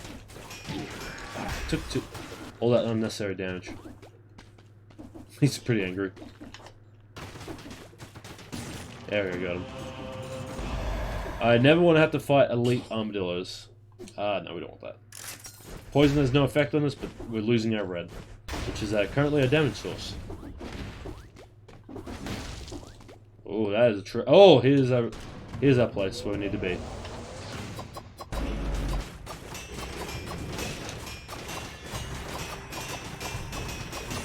There we go. We got a ram rune. So now we can slam things. Okay, runners gotta run. That's gonna be a teleport or something, I bet.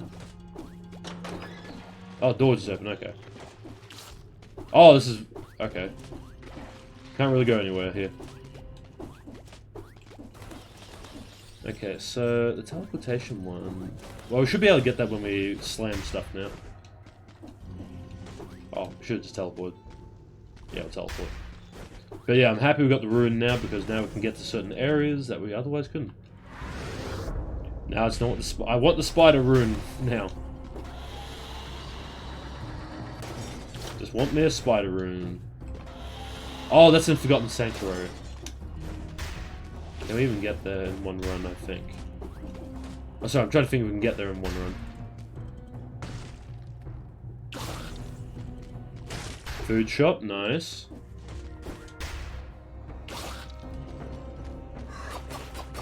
There we go. Oh! Well, food shop's right there. Let's go right back in.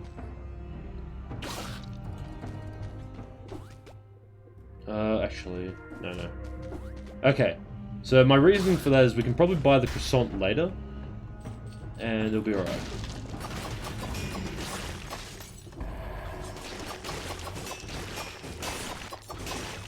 There we go. Ooh, I thought it was going to walk right through that armadillo and take the damage. I was really worried there. Yeah, just get him. I don't want to personally deal with the armadillo. Oops, good man. Oh, damn. I thought I had enough damage for them. I think my weapon is not great anymore. Ah, yay, we saved money. Or a little bit of money. I'm fine for that. Ugh.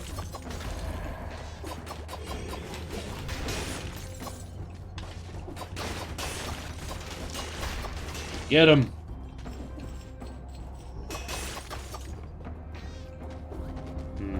I think I want to drink here because I want us to get the best chance to get the rune. Yep, go after him. There we go.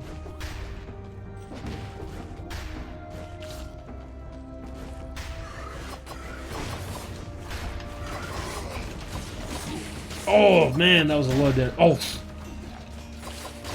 absolutely just got blasted there. That was very unfortunate. Actually, you know the unfortunate part is, we passed the health station with full flask. We're likely to go back to the next, like at the end of this level, we're gonna go to a health station where we'll only have like 1 health recharge, I bet. I get the biggest feeling it'll only be like 1 health recharge. Not a full one that we just kind of walked by and didn't do anything with. No, it'll be like 1 health recharge, or maybe nothing.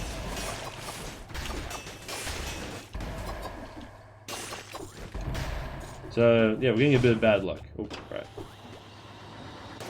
Well, not a bit of bad luck, but, yeah.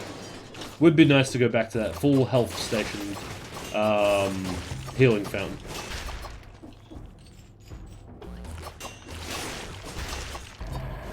Right, we've done that. Nope. Parry you. Getting better at parrying.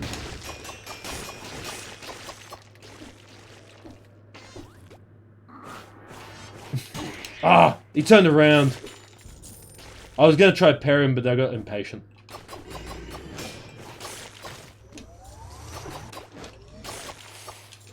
Oh, couldn't parry that in time. Ah! I like how Leg Hugger just went backwards. Alright, let's take a look at the map. Curse. Hold on, I just gotta turn the light onto my room. Just give me 1 second. Sorry about this, everyone. Just need to turn the light onto my room. Having a little bit of trouble. Well, not a little trouble, but the monitor does get a little bit bright. Does get a little bit bright.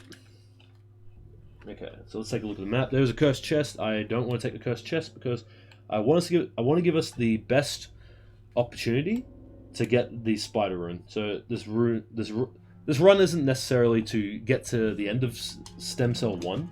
It's to give us the best chance of getting all the runes that we need. Yeah, money, nice. Grab that. Black Bridge. If we have a choice, I don't want to go to Black Bridge. Is that a choice? We need to go to Consivius, though. I don't think we can get to Consivius from here. Yeah, we can't. Can we? No, we can't. Dang it. Because I think we need to go to Slumbering Sanctuary. And I don't think we can get there from Black Bridge.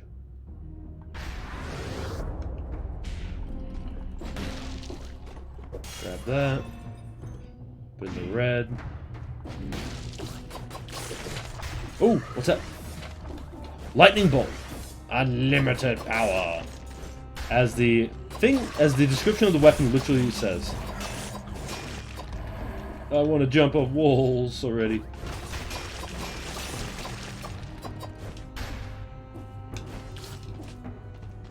Alright, how much more? Shop there. I think we can go to Black Bridge now. Yeah. We don't want to curse chests into a boss fight. No thank you. No thank you, please. I'd rather kill the boss and get to the Legendary Forge to upgrade it. That's okay. I saw this in your Solasta, but I was like, that's alright.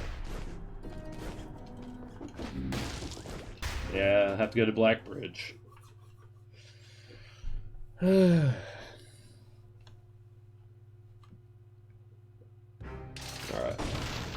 So we have 39. Do we have enough for backpack? Got enough for... Oh, so it says join the dark side. I'm sorry, it just says join the dark side. Oh, we're off by 2. Tempted not to do it. Because I think we can beat hold on. Let's leave this down to, is there a health station here? Or is it... If it is only just 1 charge, I'll put it into backpack. Backpack it is. There we go. Into the backpack. So we should be able to get 2 cells from Concierge and put it into the backpack. We might as well... Actually, we'll get the health. Because we are starting to parry a little bit. Might as well give us a little reward for it. Alright, let's see how we got this. Have our trap, have our pet do most of the work. And we'll try to parry him.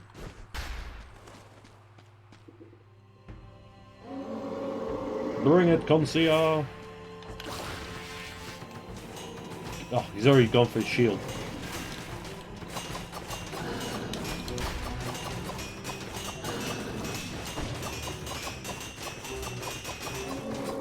Roll away from him, because he's going to do his... No, didn't do it. Go roll for him, go roll for him. He's gone for his... No, he didn't go for the shield. Oh, he... Ooh, I thought... Okay. I panicked a bit there when I saw his red shield. Because I thought he was gonna... Ah, bugger. No, oh, no hitters. Oh boy. Alright. Heal up, heal up. Never mind. Heal up. Just be on the safe side. Yeah, just be on the safe side. We'll probably get a healing station anyway. And that is... Is that harpoon? Break that. Break that. Could have taken it, I guess. Impale, yeah, I remember that thing. I think you get more damage if you hit someone into a wall, I think. Slumbering Sanctuary, can we go there, please? Legendary Forge. We'll just upgrade the backpack just real quick. Make sure we don't leave it to chance. So now we have a backpack, we can carry a 3rd item. we do need to get these two, so we probably have to work on those two next. But let's get a percentage chance. Oh, yeah, just need two for that. Oh, we need to go up by 1. So now we've got a 30% chance to get a +1. Yeah. There it is, big heals. Oh, would you look at that? Slumbering Sanctuary is down there, and we need the Spider Climb rune to get to the, and that's where the rune is. Yeah, let's go with Forbidden Shrine. Even though we don't have the outfit, we'll go here. Should be a nice reward for trying to kill the big golems.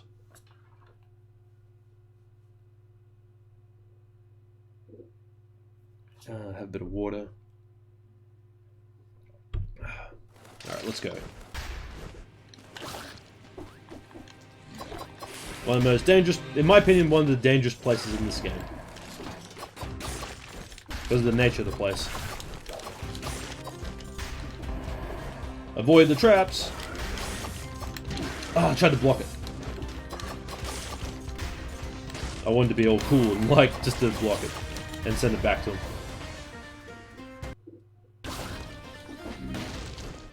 Food shop, nice. Nice to know.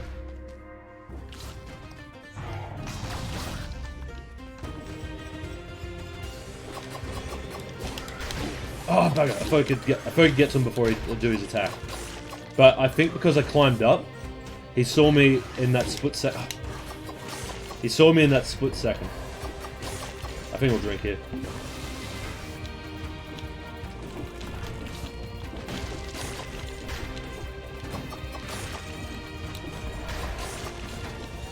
I don't like those enemies.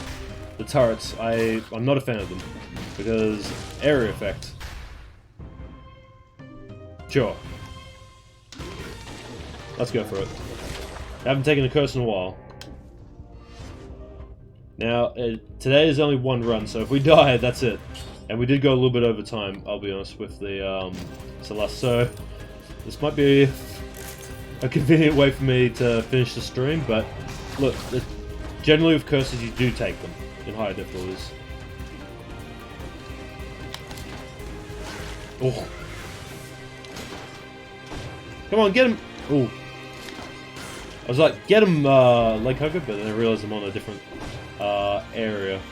Or different height. So, leg hugger won't go after him. Missed the grenade. But yeah, in higher difficulties you do have to take curses to get the best you can for those runs.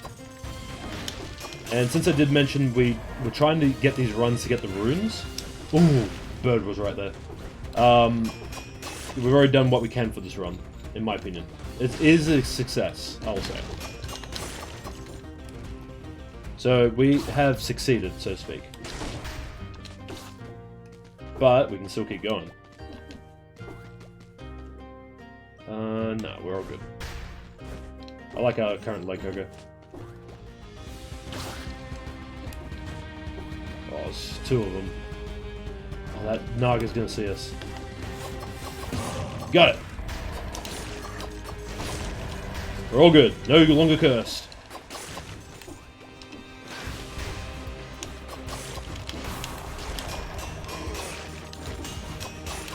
Alright, let's go. I'm feeling it now.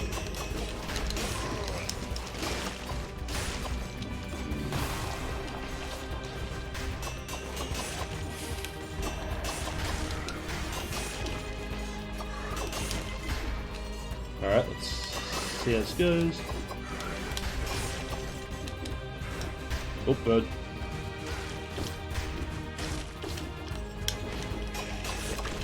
Oh, croissant, nice. Oh, that one. Got enemies around, I should have cleared them all out. That's okay. Naga's coming after us. It's okay.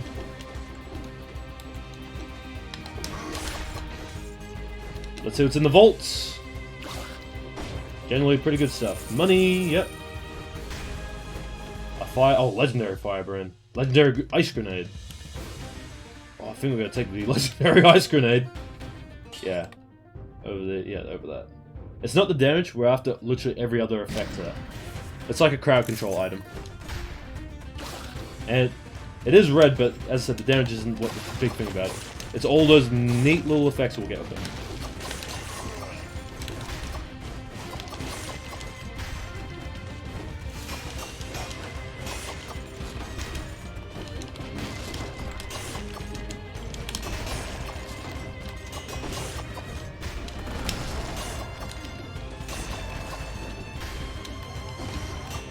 Bye-bye.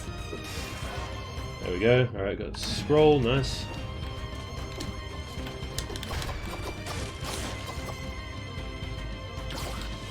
Chest, nice. Ooh, you're a better leg hugger. No, our current leg hugger is better. Break that one. Right? There's damage to frozen. Yeah, we want that because suddenly he deals more damage to ice grenade victims. And I tossed it away, didn't I? But somehow we still killed him.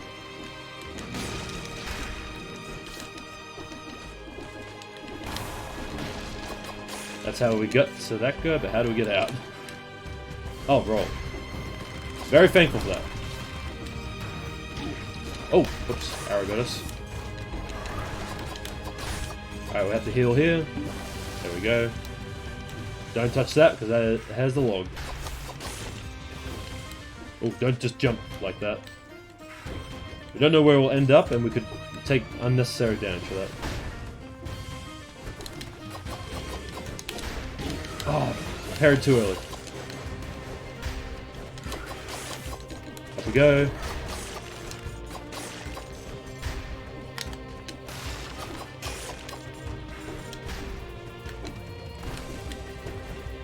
I should be clearing out these areas a little bit more methodically, but this is Forgotten Shrine. Oh! Slammed myself into that. Oh, if I had if I had Spider Climb Rune, I could get up and above it. I'm sorry.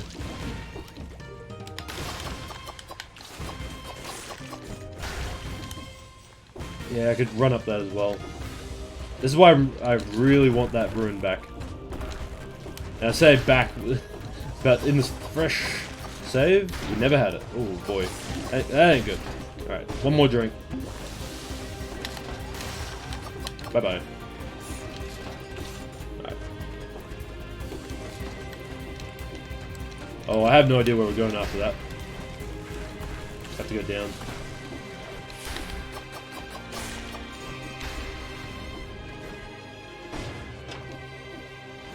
I don't think we can go past here because we didn't have the outfit. I gotta remember to put that on next time. How much of the map have we missed? Oh, Guardian Scroll, we missed that. A croissant.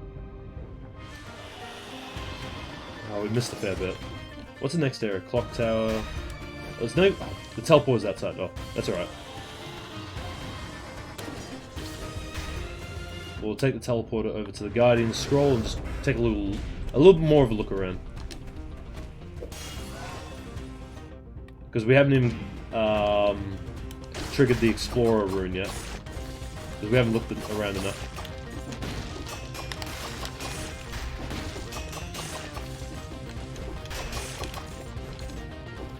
No. It was 2. I thought it was 1. Oh, it's 3. Never mind. Another golem, right? Go in here.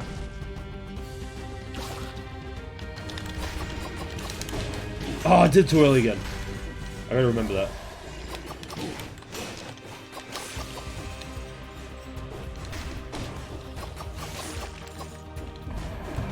Chest, nice.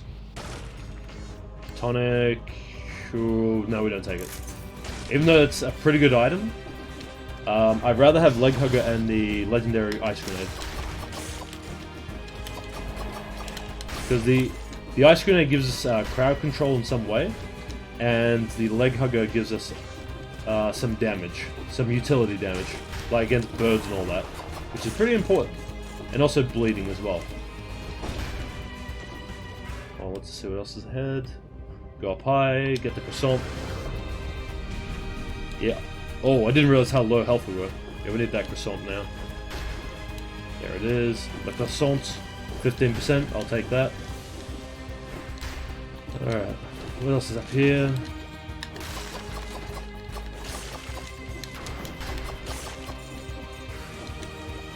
Up we go.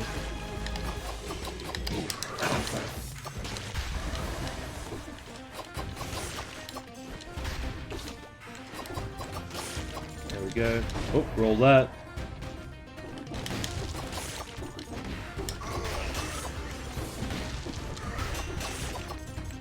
There we go.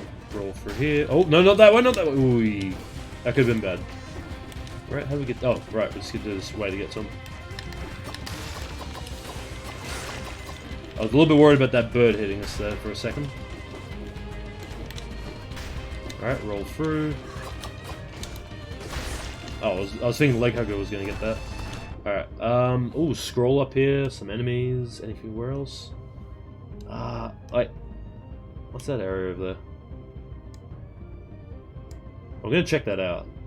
There might be another way through. Wait, why are there enemies up there? Doesn't even show the platform. Oh boy! Yeah, let's get rid of that.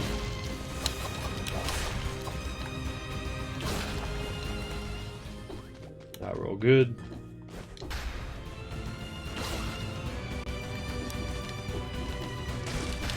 As I had mentioned, so far this run is successful.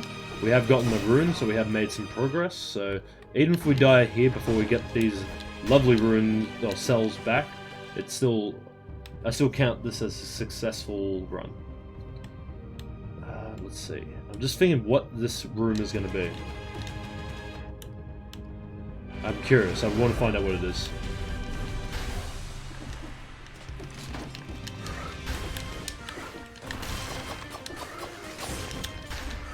Yeah, come on, try again. Try one more time. I'm not coming down. Oh, come on. Yeah, I'm coming after you now. No! Oh, no, it's right there.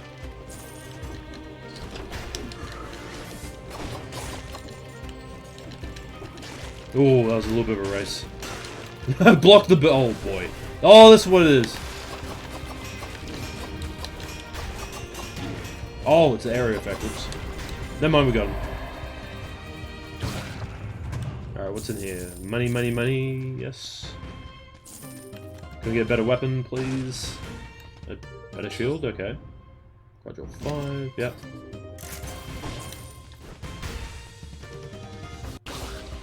Okay, I think we're all good. Oh, what else is out there? All right, we're leaving. Or we're going to attempt to leave. Or I don't want to jump down there into the unknown, because there could be a trap there. There could be a trap, like blades waiting there. Okay, we're all the way down. Got the bird. Yeah, like, it could be a blade just waiting there for us, or something. Yeah, we'll go all the way to the end. Alright, clock tower it is.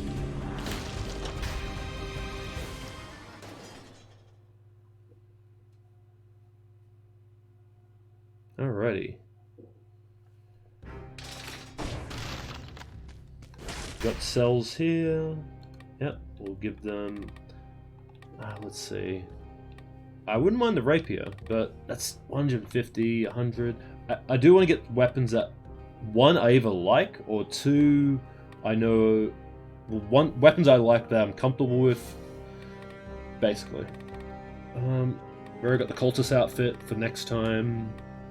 Got 48. Attack and frozen or rogue cruises. Kind of want to buy that, but at the same time, there's these two up here that I want to get, because they'll help the tubes. I don't know if that unlocks the tubes, but we'll get better items for it. So we'll find out. Oh boy. Oh, what's this down here? Where's that taking us to? Oh, not... Oh. Not Forgotten Scepter. Not the Forgotten Scepter. We're going up. Clock tower, here we come.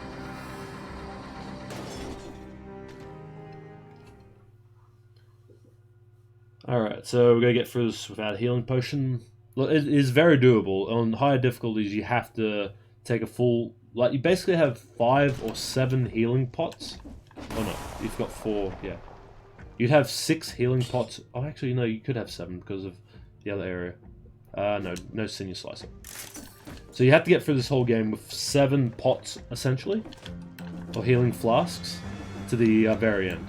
Once you get into higher difficulties, they won't even give you a health recharge. Unless you buy them from the shop. Oh, we don't even have leg hugger.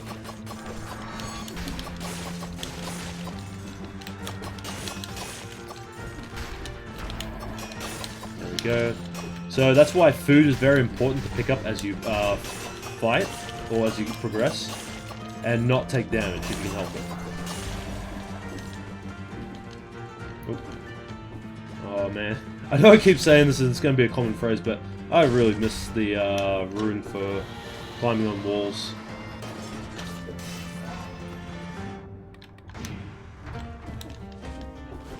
Yeah, we got that. Break that. That's thankfully because we got the clock tower key for that. Nope. Nope. Nope. Oh, God. That one did get us.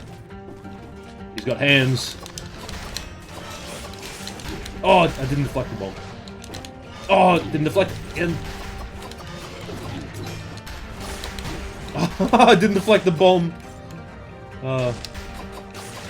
Yeah, I don't think we're making it to Timekeeper. But you never know, we might just go on a super hot streak of no damage at 8%. I'm not jumping that. Don't like my chances of that. And I froze this guy, but not the other guy somehow. Love to see it.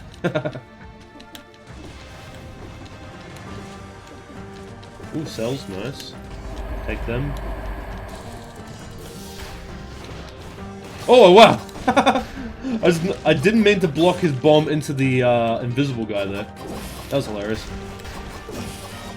Unintentional, I will say. Oh, trying to block it. I was trying to block it. That's okay. I think we've had a pretty good day. We've had almost an hour of Dead Cells. We've had 2 hours of Solasta, which is, you know, it's a great way to get into... It's a good computer game for D&D. That was good. So yeah, overall I'm pretty happy with how today went. And we even got the Rain Rune. Very happy for that. Just want to take a wee little look to make sure nothing's changed. We got an extra aspect because I died. Yeah, okay. Alright, with that everyone, I'm going to call it there because I need to have dinner before I have to attend Divinity 2. So, thank you everyone for watching the VOD or watching in live. And yeah, it's just great being back to streaming and just playing games and just talking about everyday things.